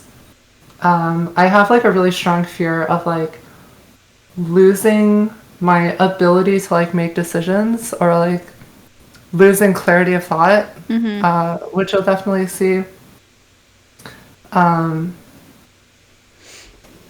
had like dreams that like my teeth are like falling out or loose, and I hate those so much. Those are so awful. Yeah, I've already told you my thoughts about that. Yeah, it's terrible. I hate anything to do with like eyes. I feel like eye stuff is really gross. I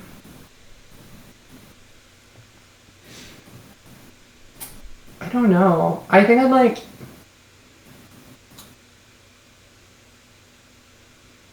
I think that's generally it. I also have like a very specific fear of heights, but that one's less of like a horror fear, you know? A specific fear? So, like, not just heights in general, but like in a specific situation?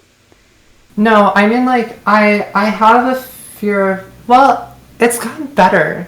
It's like weird because there are a lot of situations that like I will look over a ledge and I'll have like a really strong response. But I've also gone skydiving, and that didn't bother me at all. Okay. Being in airplanes doesn't bother me at all. So it's like a controlled versus uncontrolled scenario. It used to literally be if I stood on a chair, like that would scare me. Like ladders, like I couldn't do ladders. I started climbing, like bouldering in the last year. And then ever since I started doing that, like I don't have a fear of heights anymore at like low distances, so I can like climb ladders perfectly fine. It's like really weird. I think something about sliding off of a like 20-foot wall and plummeting down and being fine like over and over and over, eventually your brain's like, yeah, whatever. Yeah. I mean, so like I forever have been short. I'm only 5'1" right now, and that's how I'm going to stay for the rest of my life, unfortunately. So like I grew up like climbing countertops and things to reach cabinets and such. But I also ride horses. So doing that means that falling off of those horses is very inevitable. Inevitable. So did you say inevitable the first I did time? say inedible the first time because it didn't quite come out. Yeah, that's fine. That's fine. I just wanted to. But like I caught it. See, like I didn't mispronounce it. I just misspoke. Yeah. Difference. There's a difference. Yeah, it's different. It's different. So yes, it's inevitable, and it's taught me how to fall without getting hurt. Like I don't think. No, actually, I've never had to go to a doctor or the hospital from falling off of a horse. And I've been doing it for 22 years. So, yeah, falling is not one of my fears. Because I do that all the time.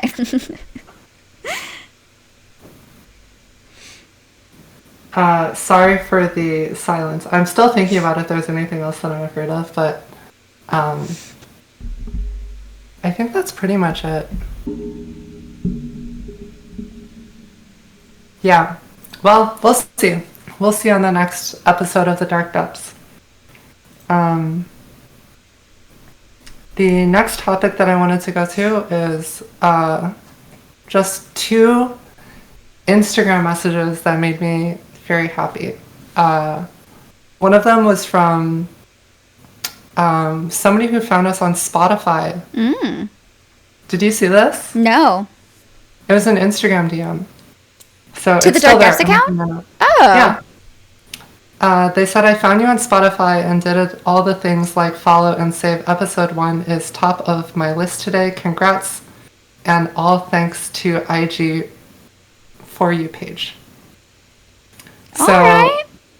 Yeah, I was really excited by this. I was like really happy that there are just like people that are finding the Dark Depths and like reaching out. So if you find the Dark Depths through some means other than me telling you should listen to it, please let us know. Yeah, I'd love to see what platforms people are finding us on. If any one particular one is doing better than another. Yeah. Oh, cool. Yeah, I just read it. Nice. The other one was a DM from a friend who I told them to listen to the Dark Depths, and they messaged me and they were literally like, hey Sophie, I'm really sorry. I tried listening to the Dark Depths, but I couldn't get past like the first 10 minutes because it was too scary. And I was like, wow, that's so flattering. That is the name of the game that we're playing here. It is Be Spooky. Yeah, I think like I like on one hand want Dark Depths to be like accessible to people who like are interested in like the lore and the storytelling. But also I love this idea that it's too scary for people to listen to. And it's like, and so here's the thing, right? Like from my perspective, so I'm like the exact opposite of you. Like I watch crime shows and like documentaries and like all of the like horror stuff all the time, like true crime things.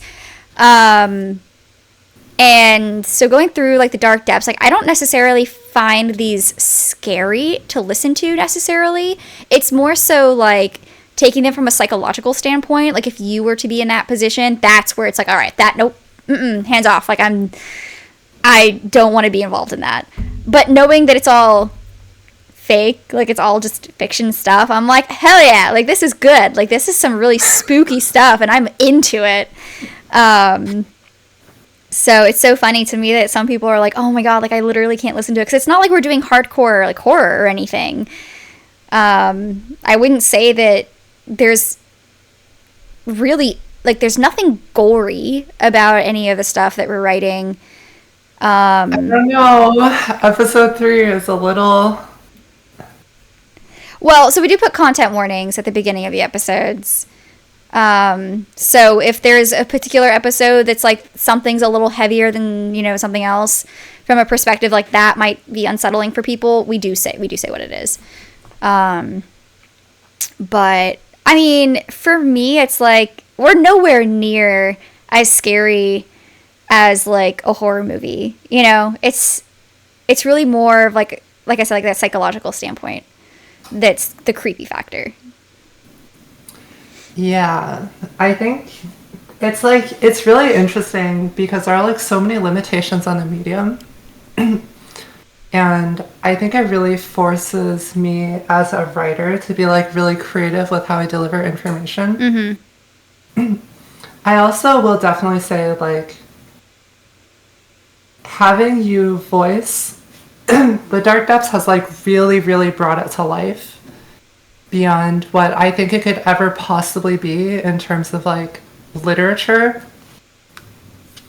I think that like the acting brings out so much from the story and brings so much value to it that I think it's like much more impactful than it would be as like, I don't know, little chapters written online, you know? Like one of the first things I told to Sophie when we started doing this podcast, and she was like, we're going through the episodes of her writing and stuff, I was like, wow, like these would make really good like short stories. Like they could be standalone individual stories like from a book or something, just because of like how immersive they are, but they're also each independent stories from each other. So like you don't really need to listen to one to understand anything in another one. But I was also kind of nervous doing the voicing for it because it is a horror podcast, and I wouldn't necessarily say I have a like horror worthy voice exactly. Like when I get quieter and like whisper and like closer to the mic and stuff like that, like sure I can sound a little creepy. But I think that it's not as scary as it could be if someone with a deeper voice were to read it. Yeah, I think that like it ends up carving out a really interesting niche of like intersections of stuff, because you're totally right that like your voice and Polly's voice is not like the ideal horror voice, you know? It's like it's way more conversational than it is like, ooh, let me tell you a scary story. Yeah, but I think it creates like a really interesting dynamic of like you have this really intense scary story. It's told kind of like in the way of true crime, but it's in this fantasy world by a narrator who doesn't take themselves too seriously. And it's like this blend of things allows you to do some really interesting like emotional things that you can have this like really serious, tense, and like I don't know, like very like intense, scary moment, and then Polly's just like, wow, that was so scary. And then it's just like, it like is this moment like this huge like relief of tension. Yeah, it really is. But I think that's what makes it a lot more digestible. Because so what was it? When I was growing up, I was part of this like Pony Pal like monthly subscription that they'd send you like boxes of like merch for their like company or whatever, and it would come with books, and eventually it actually ended up sending CDs for like audiobook stuff. And I remember listening to them, and I was like, I mean, probably somewhere around the age of like 9 to like 11 or something, and I'm listening to these, and I remember like laying in my bed listening. And it was like a Halloween special one, so it was like it had the whole spooky element of like, someone crunching on like stones, like for gravel, walking, and like the scary like wind blowing, and it made me think of like the whole story of like the baby in the crib with the cat coming and like looking over it and like stealing the baby's soul or something like that. Like that's like why you shouldn't have like black cats like around like babies in cribs or whatever. I have no idea what this story is, but I need to get like a detailed version of it after we're done with behind the scenes. It is so far gone from like any sort of recollection that I have. And I'm not even sure if I pulled that like baby and cat thing from that audiobook or if like it's like a thing that like I swear I've heard it before, like in person before. But anyway, yeah, we can go further in detail about that later. But yeah, like so it's that kind of like vibe that I want to give when I am doing my own narration. And like I think the like audio effects definitely lend to the whole like spookiness, like the scariness of the narration for like 100%. But it's so funny to do it from Polly's like voice because Polly's voice is higher. I heighten the pitch of my voice from what it is now. And so just doing her, like almost childish kind of voice in super serious moments, I'm like, no one's going to find this scary. Like, but it's almost like she's like having a conversation with you and she's telling you this story that's just like really heartbreaking and terrifying. And my favorite parts of doing the whole narration in the script is when she like finishes a section that just like breaks your heart and she's like, unnerving. I was like, yeah, Polly, it kind of is, actually. But sure, Sure. Yeah. Anyway, just move on. No worries. I really love this style of writing. I think it's really engaging. And I think, like, one of the things about Polly is that she has this kind of, like, cringy, campy vibe to her. Yeah, 100%. That she's, like, willing to, like, say things that are, like... She, like, very, very much doesn't take herself seriously, right? And I think it's really important that she's like that because it creates such, like, a deeper, like, breadth of emotions that are, like, portrayed that the reader, viewer gets to go through. I've, like, listened to some horror podcasts and, like, stories, and they usually just don't scare me at all. I think, like, part of it is I don't think the writing is very good, and I know that's very arrogant for me to say, but it is what it is. You're allowed to have preferences.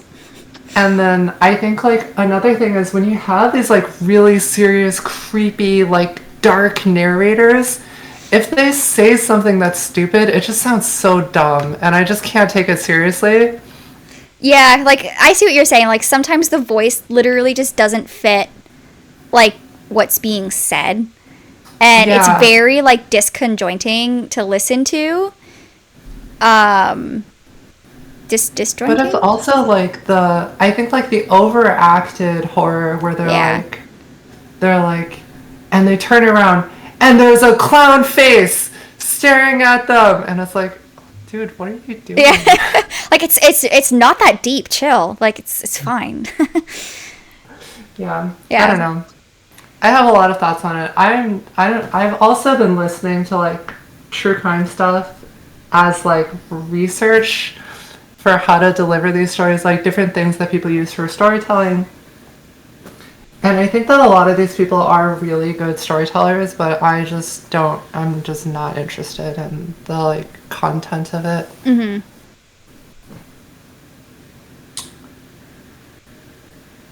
But yeah, one thing that I wanted to ask you about is, what was the experience of listening to the first episode completed? So I listened to the first episode, I think I was on my couch.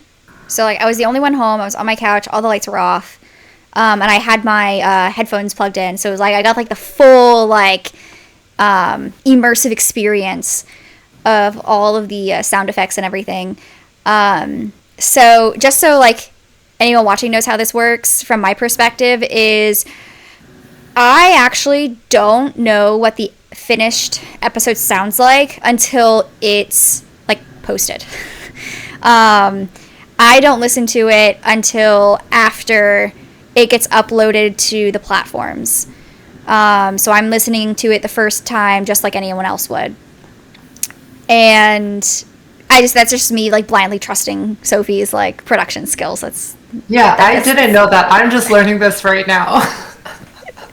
I trust, you know, she spent so long doing all of this, and I know her work is, like, top tier, so, like, I'm not going to question it. Whatever she sends me, that's what gets posted.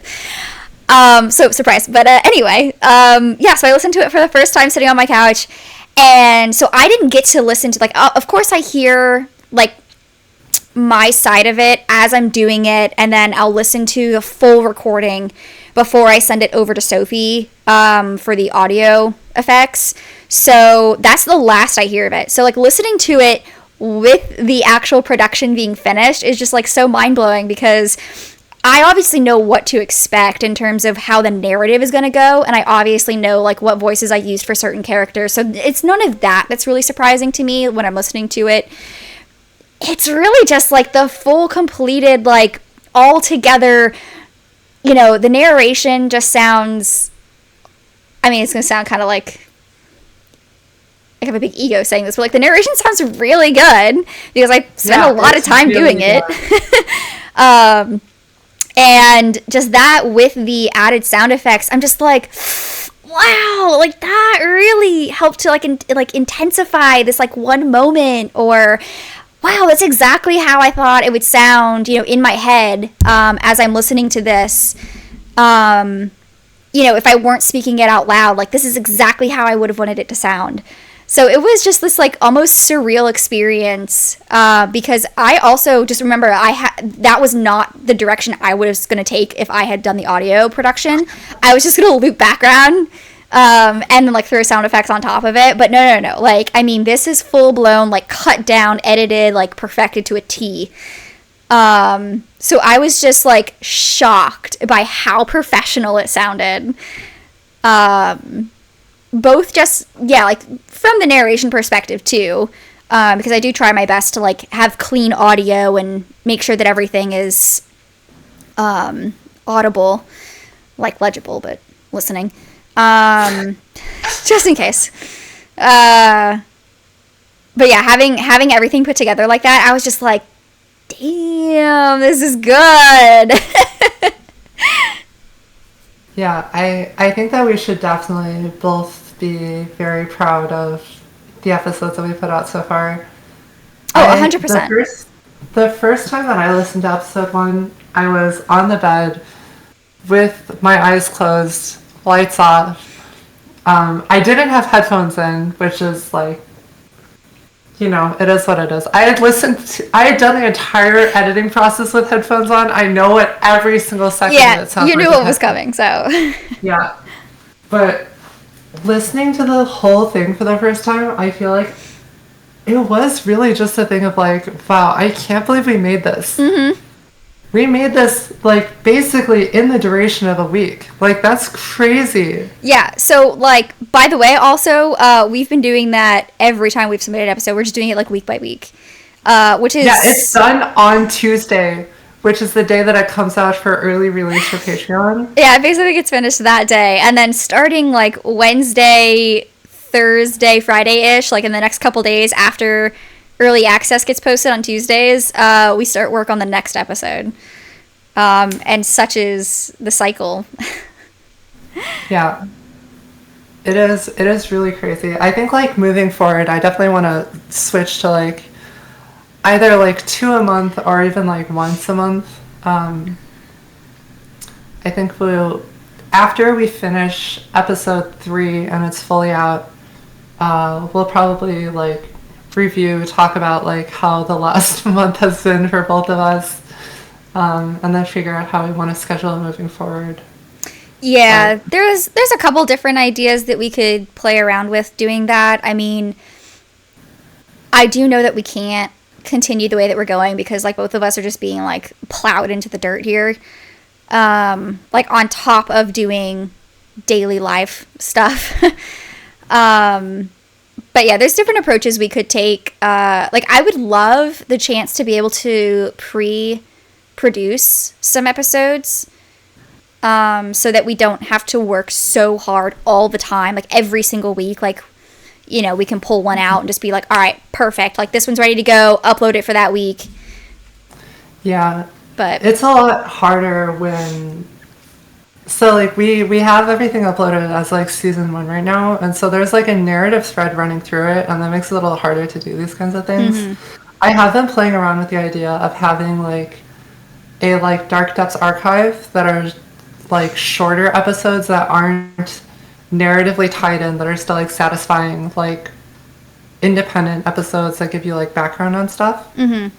So, stuff to talk about. But I definitely want to keep doing this. I think, like, the idea of having an entire season out before releasing it sounds really nice on paper. Oh, no. I don't mean, like, pre-record, like, a whole, like, season's worth, because that's just also, it would take us forever. Like, we wouldn't have anything out. That's what I was thinking.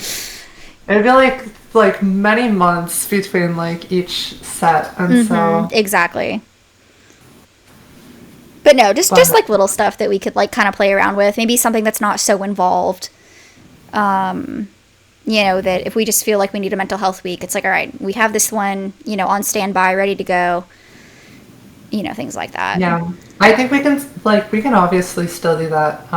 There's nobody, like, the two of us don't have somebody we necessarily have to answer to other than maybe, like, our patrons, but yeah. I don't think anybody on Patreon is going to be, like, screaming at us, we need our episode this week. Yeah, I think the physical rewards for sure for like the higher tiers are definitely something that I would personally prioritize. And they're easy enough to make. Like I said, I have everything I need here to do it, and it's not that hard. So like I think if we can keep up the like reward section, it's not the end of the world if we end up like doing every other week or something like that. Yeah. I think like the biggest thing for me is that I'm like working on like 3 completely different novels right now. Yeah, there's so many other things you're doing. I also have like normal work that I have to do because Patreon isn't enough for me to like. It's not paying the bills, man. Yeah. So if you want to help me quit my job so that I can do more stuff, Patreon's probably the way to go. Wait, hold on. I don't know how this camera works. Here we go. Hold on. I'll get there eventually. There we go. Right there. Dark Depths. Nice. Dark Depths. Mm-hmm. Mm-hmm. That's an expert streamer right there, pointing at the text on the screen. Yeah, but like, I don't know, good, cool rewards every month, and it's all handmade. Sophie like designs and creates artwork for all of these, and then I physically make them. So like, it's all in-house production. So like, we have like our postcard, our travel postcard, featuring episode 1, Serpent Head Lake, and then the nifty little Osea's handwritten note on the back. That is very in line with her cameo in the episode.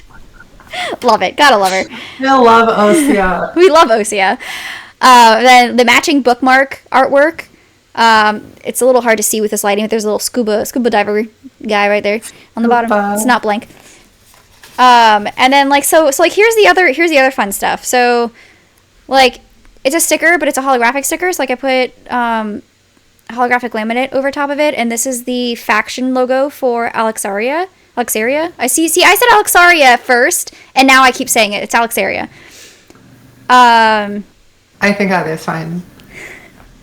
And then something that when you said it, I second guessed myself because I'm like, wait, is it Alexaria or Alexaria? No, there are some things that like I read the first time before the pronunciation guide, and it's just stuck in my head forever. So I say it one way, and like, wait, no, that's not how I say it, and I have to train myself to say it the other way. Like I'll say it the correct way like 3 times, and then I'll hit record. I was so impressed that I'm pretty sure the first time you read Alexana, you read it correctly. Yes, I think I did too. So fun fact, actually, with Alexana, I actually looked up how to say Sana, like the SANNE, because I know that's actually like a name that people use, and I was like, like I don't really know how to pronounce that, so I'm gonna look it up online. And obviously the Alec part was like pretty straightforward. But that's why I said Alexaria, because of Alexana. Yeah. So that's why I thought of that originally instead of Alexaria. It's like the only time you don't use the long version of a vowel. It is definitely weird. But I'm just like very impressed that you did say it correctly, because this is before I had any doubts about you pronouncing anything, first of all. And then I ruined it. I had to go and ruin it. I've heard so many weird things for Alexana, because it's ALEKSANNE, right? So it's Alexana, and I've heard people be like, oh yeah, so like, is this character from Alexane? And I'm like, what? I don't think I ever did that one. I don't think that was one of my, like, is it pronounced this way? Like, no. I've heard Alexane and Alexan. I mean, ANNE. I mean, I guess. Yeah. Like, Yeah. So, see, look, I'm not a lost cause. I have more strikes against me than for me, but, it's all right. But I cannot reiterate enough times that you mispronouncing fantasy words are not strikes against you, because they're fantasy words. No, so, I'm just talking about all the plain words, like poignant. Poignant. Poignant. poignant. Sophie said this in a sentence while we were just like talking on Discord, and I'm like, wait, did you just pronounce the G? Just casual chatting. She's like, hold up. Everything There's like screeches to a stop. G in the middle of that? Like, where did that come from? Yeah, I said poignant. That's just how I pronounce it. I don't know, but it's poignant. Right? Poignant. Yeah, so now I'm basically second guessing every single word that I feel confident about around Sophie because I have reasons to doubt it now. I also really identify with this because, like, when I grew up, like, reading a ton, and so I knew so many words that I'd never heard before, and then I would literally hear people say it and not know that it was the same word that I'd read. Yeah. And so I'd be, like, really confused about, like, what people are saying. It's like, wait a minute, there's no way that's how that's said out loud. Like... Yeah. And the case that I use a lot is the word omnipotent that like really pisses me off because it's like from the words omnipotent. So why not just say it omnipotent? Why would you say omnipotent? Yes. It's like, it's so weird. There's so many like conjunction words that I'm like, I know how to say both of these words. And they're like, yeah, but you don't know how to say it when they're next to each other. Yeah, there was, I actually thought of this one specific scenario when I was in high school. And you know how they do the whole, like, popcorn reading where you're reading a book for literature? Yeah, I hate it. And so it's like, you have no idea what you're going to read. You just have to start reading it out loud and, like, say it as it comes up. Well, there was one section in particular that had something to do with, like, being demonstrative. And everyone started laughing, and I was like, I'm pretty sure that's, like, how you say it. And they're like, no, it's, like, demonstrative. And I'm like, I mean, I guess it's, like, spelt that way, but I'm pretty sure the word is demonstrative. Like, I'm pretty sure I've actually heard that word before. And so ever since that point forward, I've, like, have just been super, like, scared to read stuff out loud for fear of saying it the wrong way. But I was actually right. They were the ones that were wrong. It is demonstrative. If you're demonstrating something, it is demonstrative of. Yeah, fuck you, anybody that was in that class. Everyone that laughed at me, yeah, that's why we're not friends anymore. No, I'm kidding. No, I really did hate that because I'm like dyslexic as hell, and being told to read something that I've never read before on the spot out loud is just so... I don't know what's going to happen. Well, it's exactly... That's what I mean. Total crapshoot. You never know what's going to come up. You never know what you're going to have to read until you have to read it out loud, by the way. Yeah. You get no prep time for anything like that. My dyslexia also makes editing a very extra tedious process for me, which is partially why I read everything out loud multiple times and partially why it takes me like many, many, many hours to do an editing pass of one of the episodes. Fair. That's fair.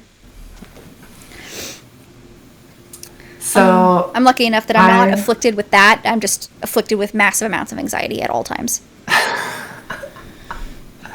It's a trade-off. I don't know which one is better or worse. I don't think you can really compare them. No, not really. They're their own demons. So on our list of behind-the-scenes stuff, I see that you wrote, me constantly messing up the physical rewards. All right, so I swear at some point I do want to record me making like a behind-the-scenes video of how I make each of the individual products. Because one, I think it's just helpful for anyone else that might want to do this for themselves. But also two, because of how much I mess up.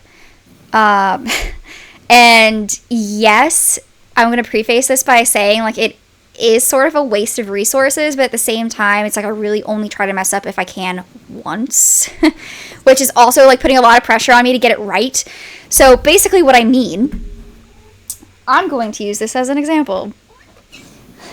I don't know if you noticed, Sophie, but when I posted the Patreon list of rewards for October, I wrote for Deep Divers that it wasn't pictured, but they're also getting a magnet version of Polly's character card.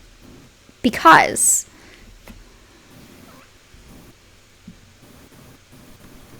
I accidentally made them way too small and did not realize that I did that until I cut them out after they were printed, after they were laminated, and I hand cut these out, by the way.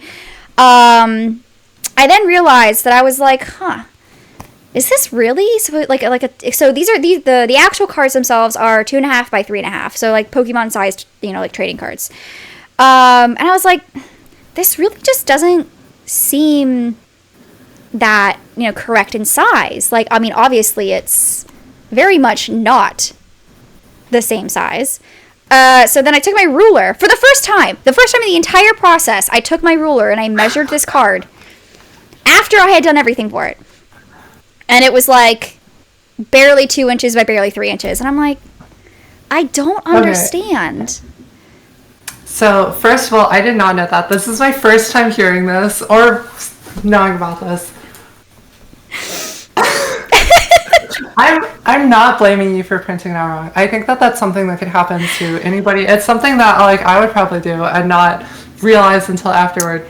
My question to you is, if somebody signs up for the Patreon between now and October 31st, are you going to misprint them another one for a magnet?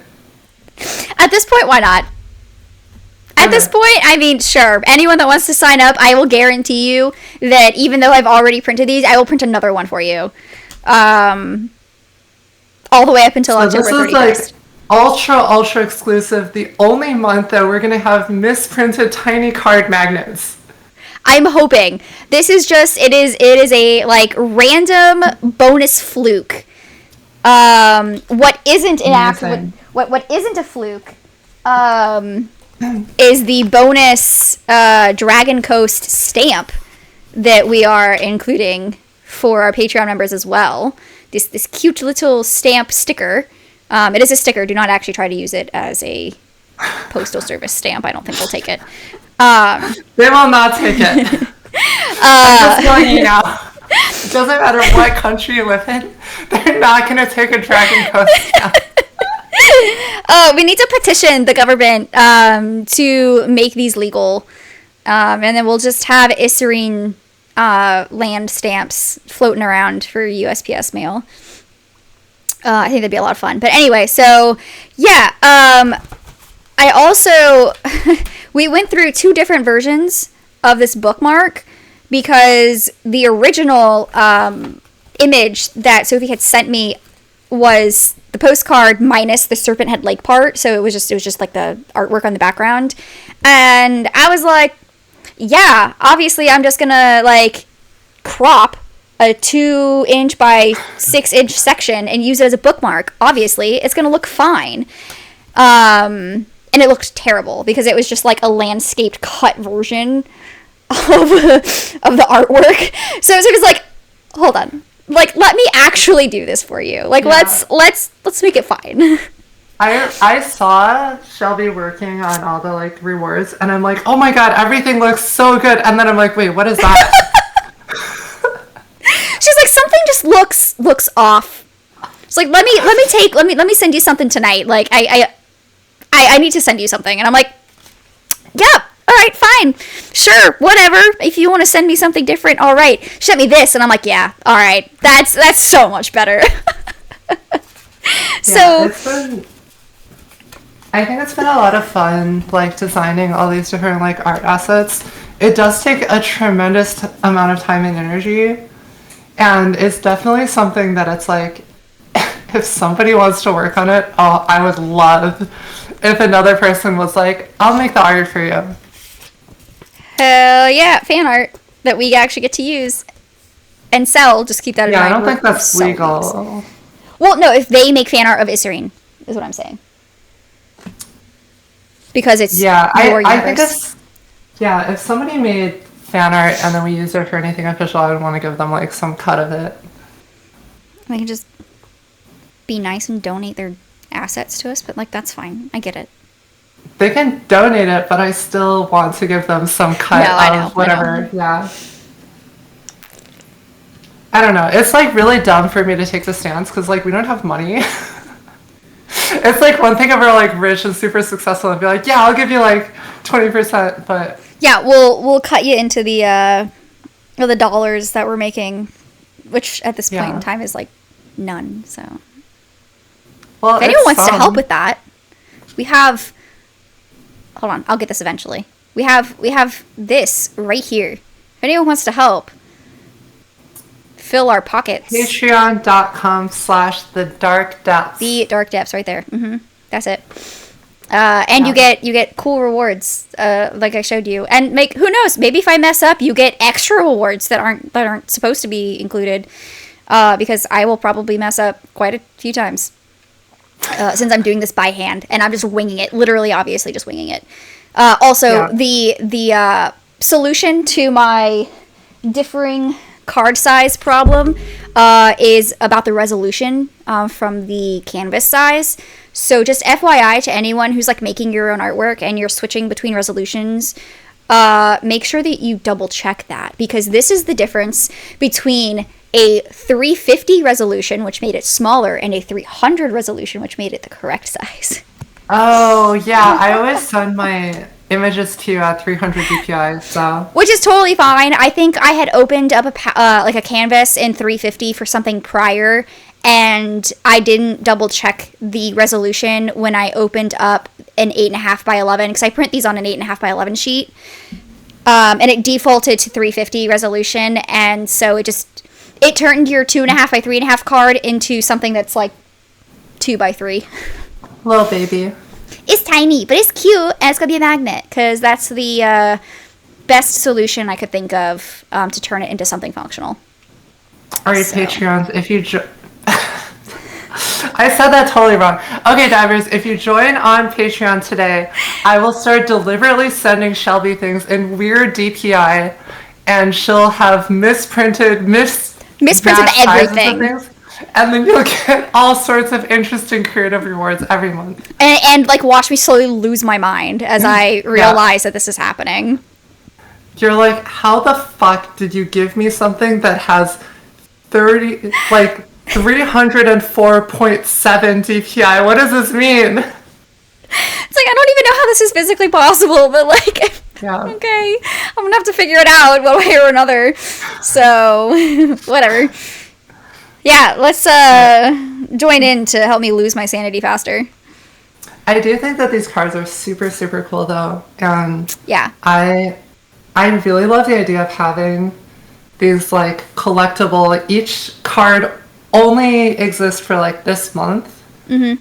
So Polly's is, like, this month only. Yeah. You're never going to see it again. They'll cease to exist.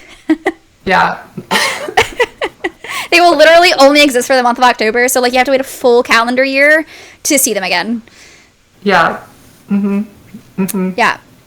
They're also good quality too. I really like how they turn out. Like they're like pretty thick. So they're double-sided laminated, by the way. I know I didn't like mention that, but I thought that was going to be the best course of action. It's printed on glossy paper, and then I laminated both sides, but not like thermal laminated. I didn't stick it in a sheet and like run it through the machine. This is like self-laminated, so I had to do this by hand twice. That's crazy. Put a lot of work in this for you guys. If we do get more people who want the cards, how are you going to deal with? You're just going to be a professional card printer. So I'm actually really surprised that they turned out as good of a quality as they did. And I mean, I'm always happy to have extras. You know, we can always do things with them at some point in the future for like giveaways if we want to, or raffle stuff off, or like literally anything. So I don't really see anything extra as being wasted. It's just extra until it's being used. Yeah. Yeah. So, I mean, but like, don't get me wrong. Like, I'm not gonna, like, if we have one more person that signs up, I'm not literally printing out one more card. Like, no. That's gonna be the full sheet's worth of cards. So I'm gonna utilize every, material that I have to its fullest extent. If we have extra cards, we can just sell them on the black market like 20 years from now. It'll be worth like $30,000 each. I mean, exactly. Like once, like well, I was going to say Osea, but you have more books than Osea. So, like, once, like, the world of Isarine is known far and wide, everyone's going to want a piece of it. And we're going to have exclusive things that they're going to have to pay lots of money to get.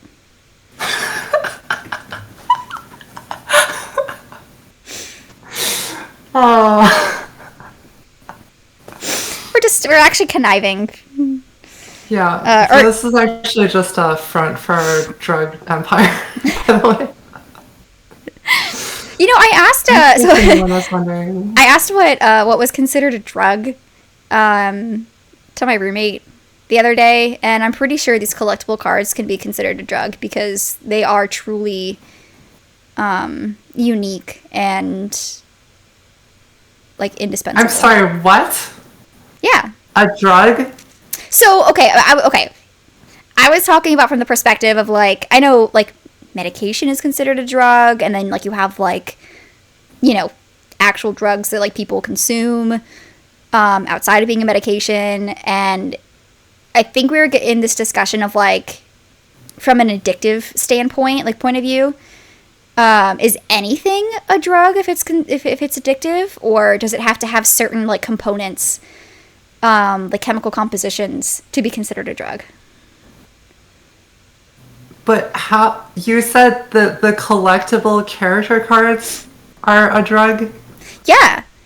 I was saying they definitely, so if we're taking it from the perspective of anything that's just addictive is a drug, then I think the collectible character cards are obviously in that category. I don't think that addiction is what dictates a drug. I mean, you have like pharmaceutical drugs, right? Mm-hmm. That's like the classic. It's like something that like biochemically alters your neurology or your like biology. Your chemistry. Somehow. Yeah. I mean, I don't know. Actually, new I'm on Dark confused Depths about Behind the this, too. Scenes is the Sophie has a existential. bioengineering degree and doesn't know what a drug is. So yeah, regardless, I'll change the definition and I'll say that they're obsessive. How about that? You can become obsessed with them. No, let's say they're a drug. Hard drugs. Get them today on Patreon.com. This is what we're selling. /thedarkdepths. This is what we're selling for our drug empire. I was just feeding into the narrative. Okay, I'm here to be supportive of whatever dreams you have. Yep. Yeah. Yep. And that's my dream. I want to start a drug cartel. With collectible character cards, and all you have to do is go to Patreon, find the Dark Depths, and pay us $15 a month. These are not scratch and sniff. Please do not scratch and sniff them. You're not going to get very far. Like I said, they're laminated. They're highly protected. So they might burn. You can definitely cut them, but you can't sniff and scratch them. Yeah. And if you want a better like image of any of the rewards, check out the Patreon because Shelby has taken some beautiful glamour photos. I went through a photo shoot session with the materials, and that lighting sucks. All right, we're not going to do that. Anyway, ignore that I tried to show you on my phone because it looks awful. Just go to Patreon and find it there, or Instagram. I uploaded them to our Instagram as well. Or so far it's a reel, but I will upload that picture to Instagram too. But yeah, you can watch on our Instagram. You can watch a cute little like 14-second reel of me putting the envelopes together, putting the rewards inside the envelopes with some Halloween music in the background. Ooh. Engaging. I meant to mention this earlier, but I didn't. I guess it's not super relevant, but just as a fun fact of trivia, there are 2 songs that you're going to hear in Dark Depths episodes, and both those are things that I have created specifically with the Dark Depths in mind, long before we had started talking about Dark Depths as a podcast. And so it's really fun for me to have like these 2 songs that I already had composed and written and like able to just slide it in and make it sound like a little professional thing. Yeah, so like if anyone didn't know before watching this behind the scenes episode, Sophie's like a master of every skill. So like not only designing and like creating art, but also composing music and like playing instruments and writing and dancing. Dancing. Apparently also bouldering and climbing. Yeah. I'm not very good at bouldering. The list is just growing increasingly larger. So stay tuned for more fun facts about all the things that Sophie's just massively talented at. I can do a backflip. I'm not athletic at all, so I can't even strike a yoga pose.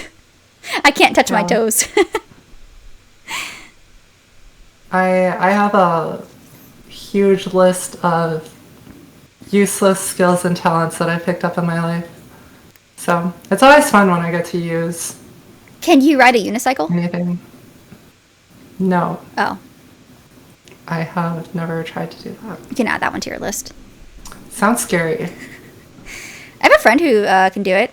She does it like pretty well. They used to teach people at the college. There was like a club, like a unicycling club. So you just show up and they'll teach you how to ride one. That sounds like a pretty cool club. Mm-hmm.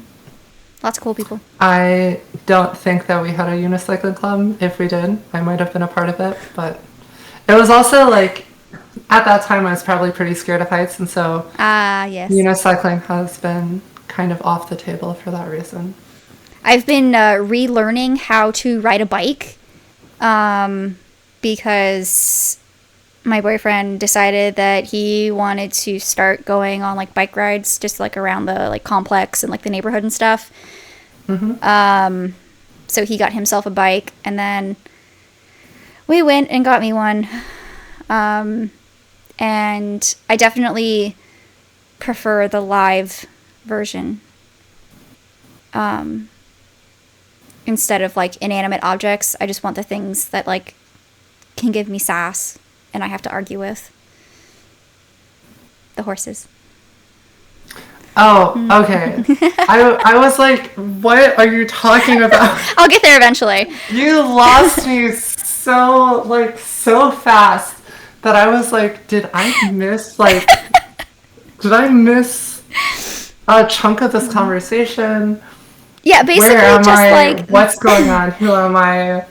the sentient Are we versions. still doing behind the scenes? Yeah, the sentient version of bikes. Yeah. Okay. Yeah, I would much rather have a bicycle than a horse because my bicycle will not throw me off. Or I beg to step on differ. me. My bicycle tried to throw me off several times as I was relearning how to ride it. I think your bicycle would disagree with you. It's a lot more complicated. Like, did I eventually like refigure it out within the span of a few minutes? Yes. So like, is the whole concept of it's as easy as like riding a bike? Like, or it's like, what is that thing where they say like just... I was thinking of that too. I actually don't remember how this saying goes anymore. Anyway. Oh, you're looking it up. I think like I used to ride a bike so much in like middle school and high school just to like see my friends and stuff. And then in college, I started like biking again to get around like campus. But it was so hard to get back into it. It didn't feel like natural. It was like after like 2 weeks of riding the bike, I was still like kind of uncomfortable. I'm telling you, it's literally like... I had a bad bike. It's the fact that like I have to control it myself. Like, I can't just like tell it to like walk and like it goes and does the thing. Like, I have to very specifically steer it in a certain direction, and it doesn't steer the same way as a horse does. The old expression, just like riding a bike, is often used to describe something that comes second nature and should be easy to do. Wow, that's a really like targeted way to say that. should be easy to do. Well, what if it's not? That's ableist. Yeah, exactly. I feel like the internet needs to be a bit more inclusive here. Yeah, I don't know. This is why we should have a secondary podcast, which is another point on our behind the scenes topics. Yeah, I read that and I don't remember what that conversation is, so. It was me just being funny about how, like, there may have been a minor discussion about, like, oh, wouldn't it be fun just to have, like, a secondary, like, whatever podcast? We just go on, we just say stuff. Just say whatever we want. Yeah. And then we had a conversation that made me think about that, and so I posted in the behind the scenes. We did that a lot this episode. I'm looking at my fucking recording. It says 2 hours 40 minutes. I don't know if that's true. I don't know what yours says. 2:20. Okay, so I probably started before we did, like, the official start of the episode. After I stopped and started and stopped several times. Yeah, 2 hours, setting this up. Minutes. I'm pretty sure less than 30% of that is, like, Dark Depths. Oh, 100%. But, like, that's also what behind the scenes is. A lot of the behind the scenes stuff is not exactly Dark Depths related.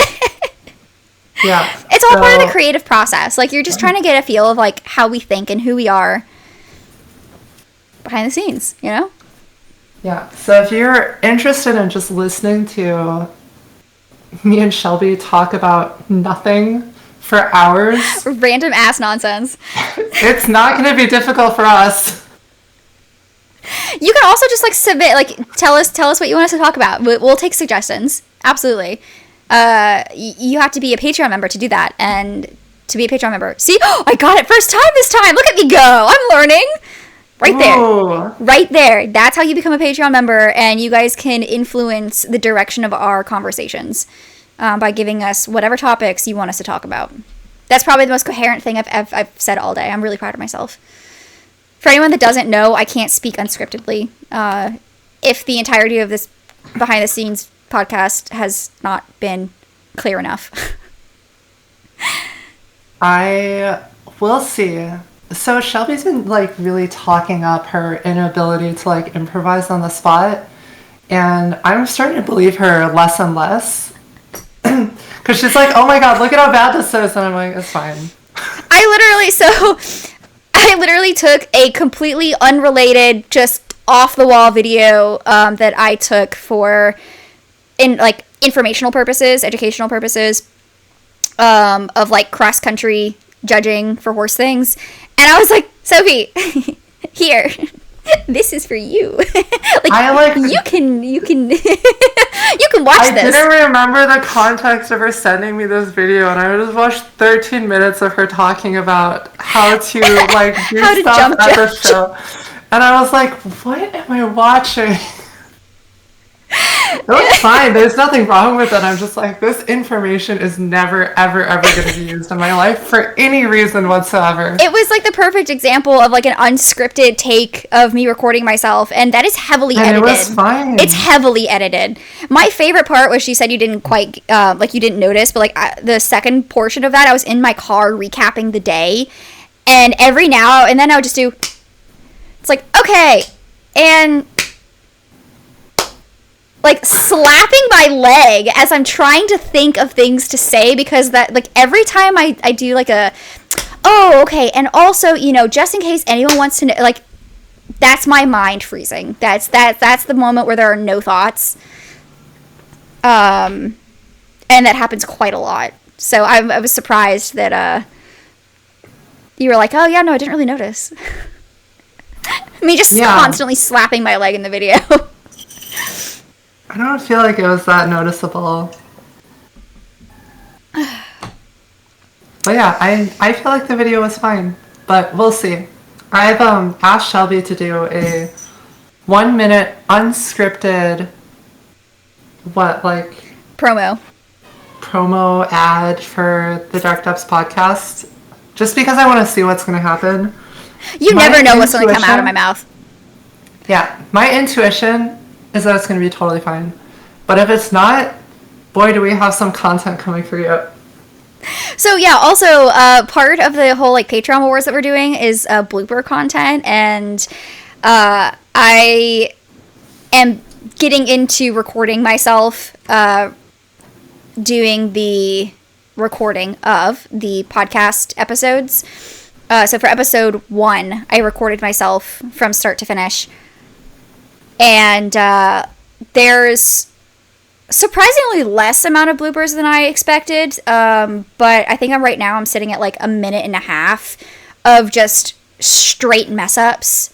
Not all the way through, like I edited it down, obviously. Took out all the cohesive stuff. Coherent. Took out all the coherent stuff. See, things like that. That would be clipped into a blooper. I think that's fine. I think that using cohesive there is fine. Well, it's odd, but not bad, I think. It's not the ideal word choice, but it could work, I guess.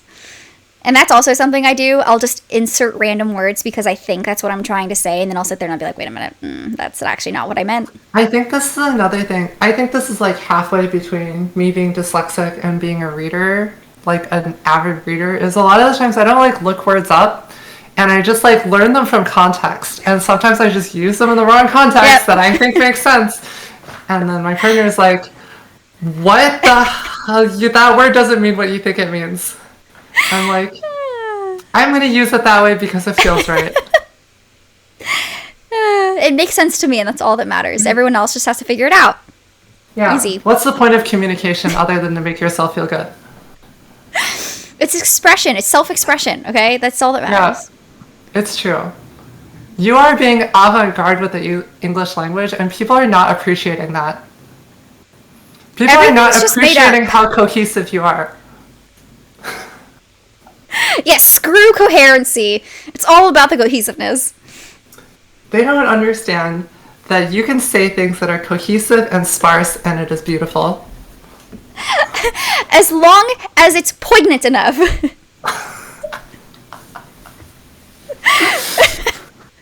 Oh, gosh. I know. This is like another aside. I think it's like really interesting when people like talk to me like live for the first time, because I've had a lot of times in my life that people like know of me for one reason or another. This is a thing, like this is like deep Sophie lore. I used to make dance tutorials back in middle school and high school. No way. And yeah, it was like my people who know, right? And it got like one of the videos got like around 100,000 views. I made like a few $100s off of YouTube.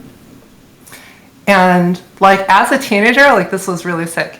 Yeah. Like, I would like meet people that are like, oh my God, I saw your tutorial. Like, I know you. And then I would just like chat them up and they're like, you are so much more like friendly and talkative than I thought you were based off of like your video. And then I had the same thing in like university or like in grad school, because I'd like published like academic papers in psychology. And then I would like meet people at conferences and they're like, your personality is not what I thought it was. Like, and I mean, I think from like my perspective of going from more of like a professional like introduction from like, you know, like the whole audiobook perspective and trying to be like, oh my God, like, you know, I'm so sorry I messed this up. Oh my God, like I really hope this doesn't change your opinion of me, you know, things like that. To now, yeah, I would say it's a bit of like we've definitely come a long way from my original perspective, for sure. Yeah, I think like even outside of professional capacity, like people on Threads, I think like have a very like particular impression of me that is just like not accurate at all. It's just, I don't know, it's just so funny because it's like, and I mean also from the perspective of like I've never actually met you in person, so like all I get is like, okay, so like, you know, pictures and like your voice, so there's like a certain element of like so mysterious, right? Yeah, like of like insertion of my own opinions of and like expectations that like maybe someone who's meeting you in person doesn't quite get, because it's like there's like certain like physical mannerisms and stuff that I think this is like a really, really interesting thing about people, that like frequently like meeting people is like very different than like what you think of them. And it's definitely something that I tried to capture in Osea. If you think about like Valric and the like impression of him versus like meeting him is like so different. Yeah. Oh, I was shocked. I was totally shocked at like the difference between reading a script, which, you know, like you input like in the script you like chose a very like specific moment, and then as I'm reading Osea, I'm like, oh gosh, this isn't at all what I thought. And like also like for Asha, my vision of her was not at all what ended up being written like in the actual vision novel. of Asha? So if you haven't read Osea, cover your ears. Yeah, this is like spoiler content. Where this is your spoiler warning. At least just for like personality wise, I'm not going to actually say anything about, you know, like what she does. But in the audition, Sophie chose a section of sort of like a conversation, but it was more of like friends kind of like, oh, I'm like, why would you do that? You know, like calling each other out on stuff. She opens with the line, I'm gonna kill you. Yeah. That's the first thing that Asha says. There you go. Straight up, Asha's like, I'm gonna kill you. And it really doesn't improve much from there. And so that's really the only, like, visual, you can say visual, I have of Asha so far. So as I'm, like, reading Osea, because I read the book before going in to narrate it, there's, like, parts where it's, like, she's laughing, and, like, she's actually, like, way more caring. Like, she cares about, like, someone way more than herself. And I don't want to say who. But, yeah, I'm, like, I read the part, it's, like, she's laughing so much more than I ever thought she would. Are you talking about her sister? Yeah, her sister. Because that's definitely not a spoiler. Oh, okay. So, yeah, Asha's sister, younger sister. Everybody in Isarine knows that Asha loves her darling sister. But, like, she comes across as this, like, massive badass who, like, just you know, doesn't really give any, like, emotional inflection towards anyone. And then I'm, like, reading, and this is, like, her introduction. Like, as she's being introduced in the novel is when, like, all of this, like, cute, wholesome stuff is happening, and I'm like, whoa! Like, this is not at all what I expected. Yeah. So, yeah, that's how I thought Asha was compared to actually how she is. It is also kind of the impression that you get from episode 3. I won't get into that too much, but it is a similar feeling of Asha being this, like, kind of, like, cold, distant, too cool for you. Yeah. Hunter. Yeah. So that was a fun difference to find out, for sure. So I think my biggest two were definitely Valric and Asha. My perspectives were changed between reading the audition script to reading the actual novel. I know a lot of people's impressions of Osea changed a lot in the Act 2. I freaking love Osea, man. You just, like, there's nothing about her that you can't, like, not like. Like, you can disagree and you can be like disappointed, but you can't not like her. I'm not gonna say too much more about her.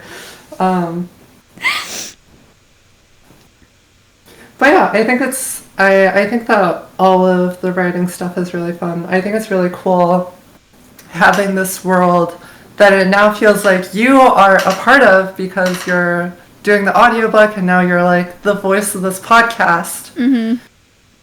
I'm the only one that's ever allowed to voice Polly from this point forward. I just hope you know that. I'm going to be so heartbroken.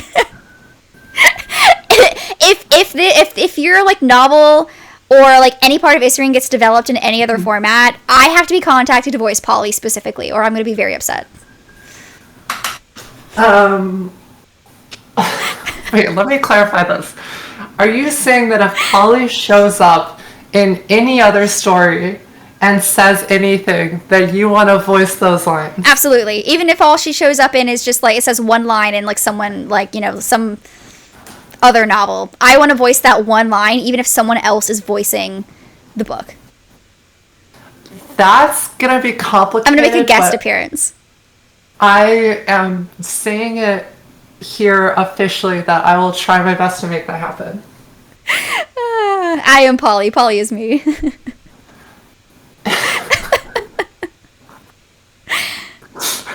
Anyway, just wanted to make that known. So we have it. Yeah. We have receipts. Everyone good. Here is watching. We have receipts. Thank you for holding me at gunpoint over this this fictional character. Yeah. Mm-hmm. Yeah, just what I needed today.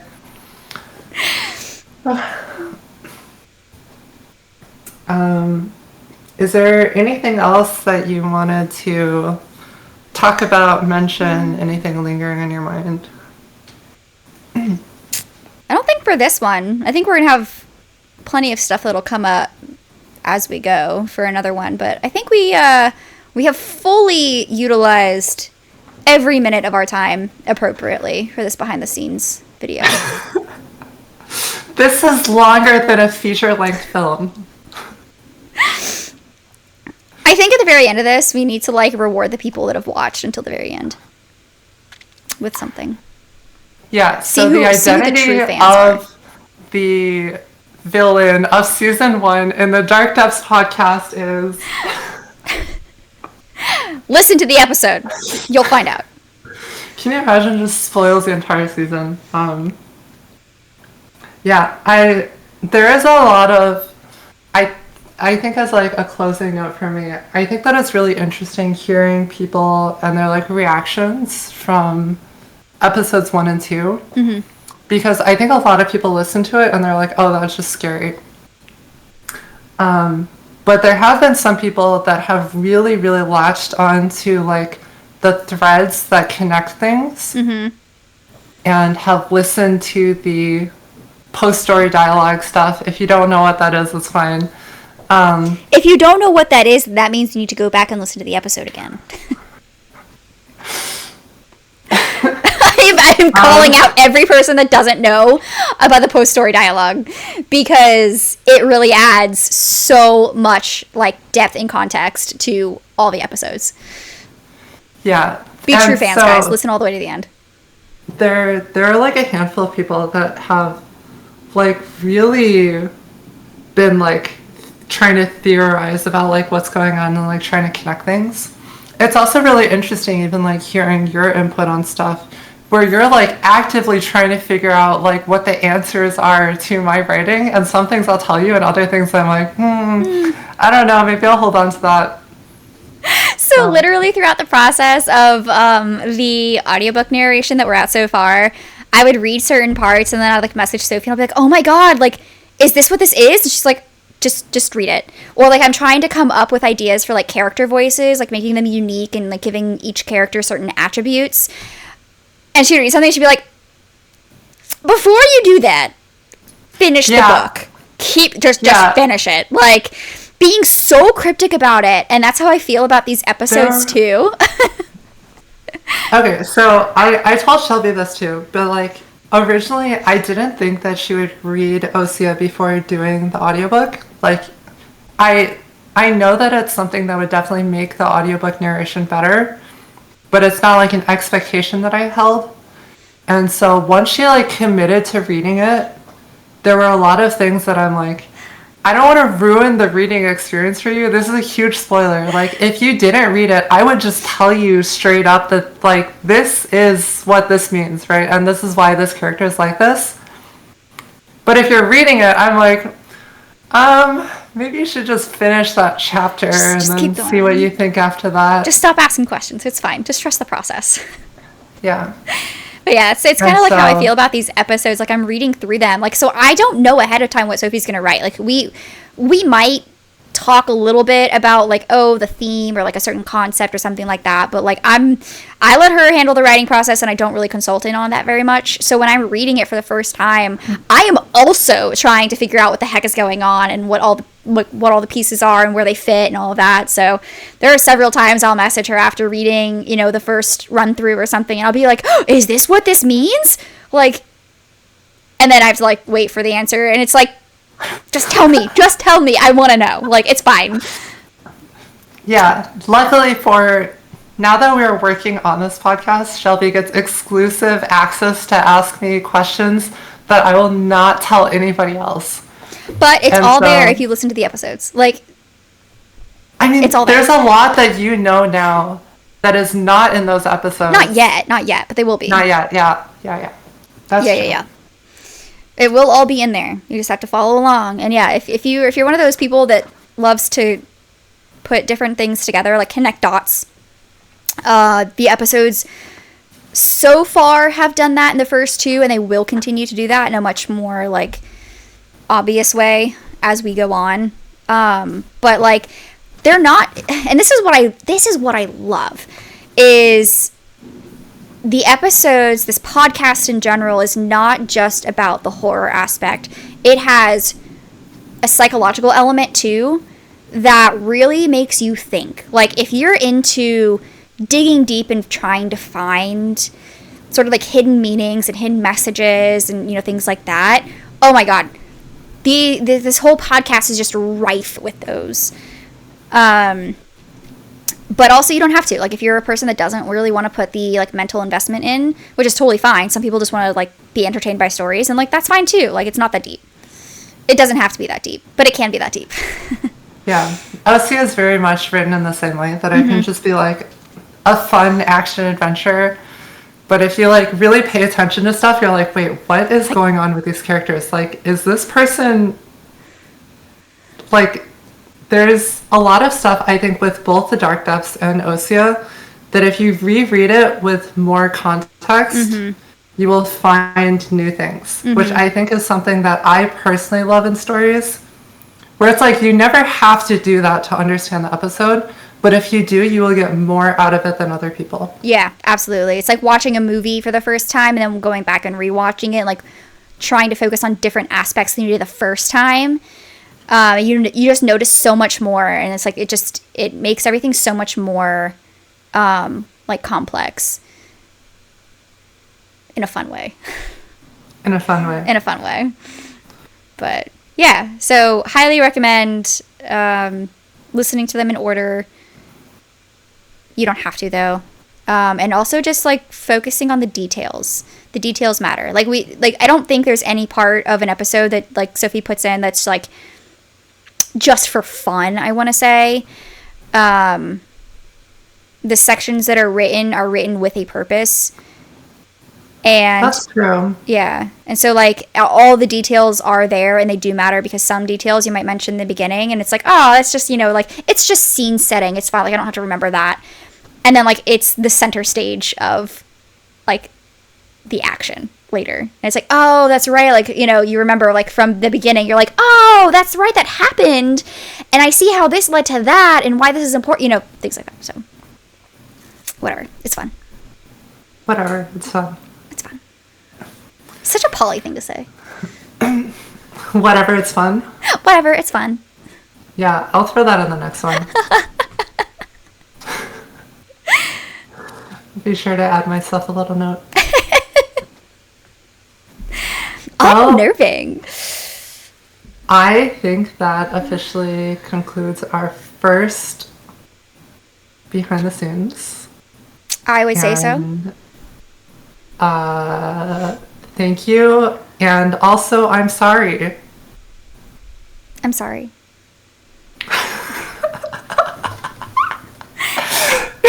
You're gonna give people like intense PTSD. You have to listen to episode 2 to know what we're talking about. I'm sorry. I'm sorry. Yeah, so I'm gonna go cry now. Sleep with the lights on. Let us know if you want a podcast that's just us chatting. We could make it happen. Yeah. We spent 2 hours and 45 minutes, according to my timer, sitting here just talking. So, like, if you want us to keep talking, we don't stop. Yeah. If you want us to keep talking, let us know. You'll get at least one of these every month, but, like, if you want more, let us know. We can keep talking. And in the meantime, stop by our Patreon if you haven't already. We're going to keep plugging it like 5 million times, I guess. I got it again. Like riding a bike.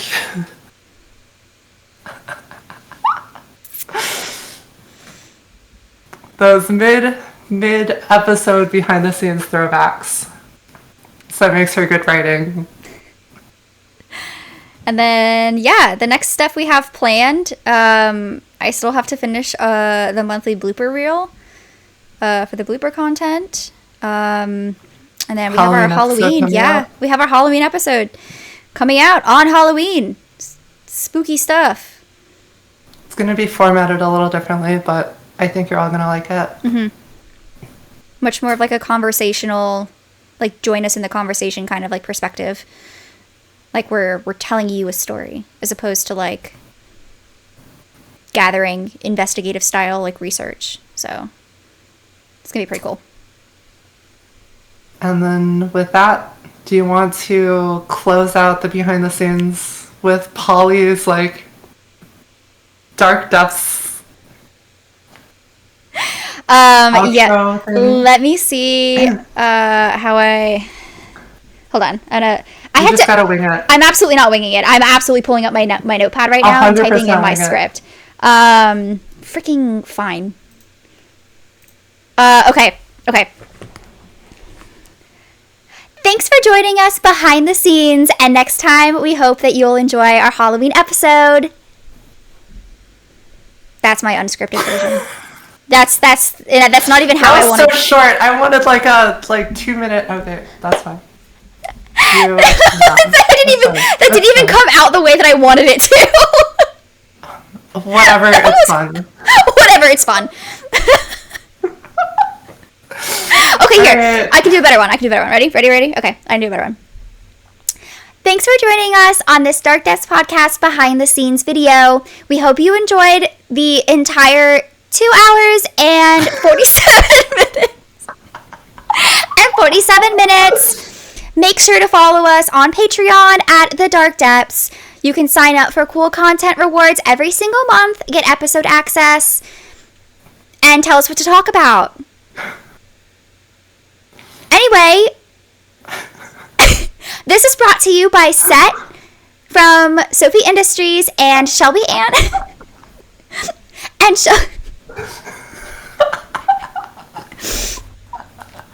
and Shelby Ann from Stellar Phoenix.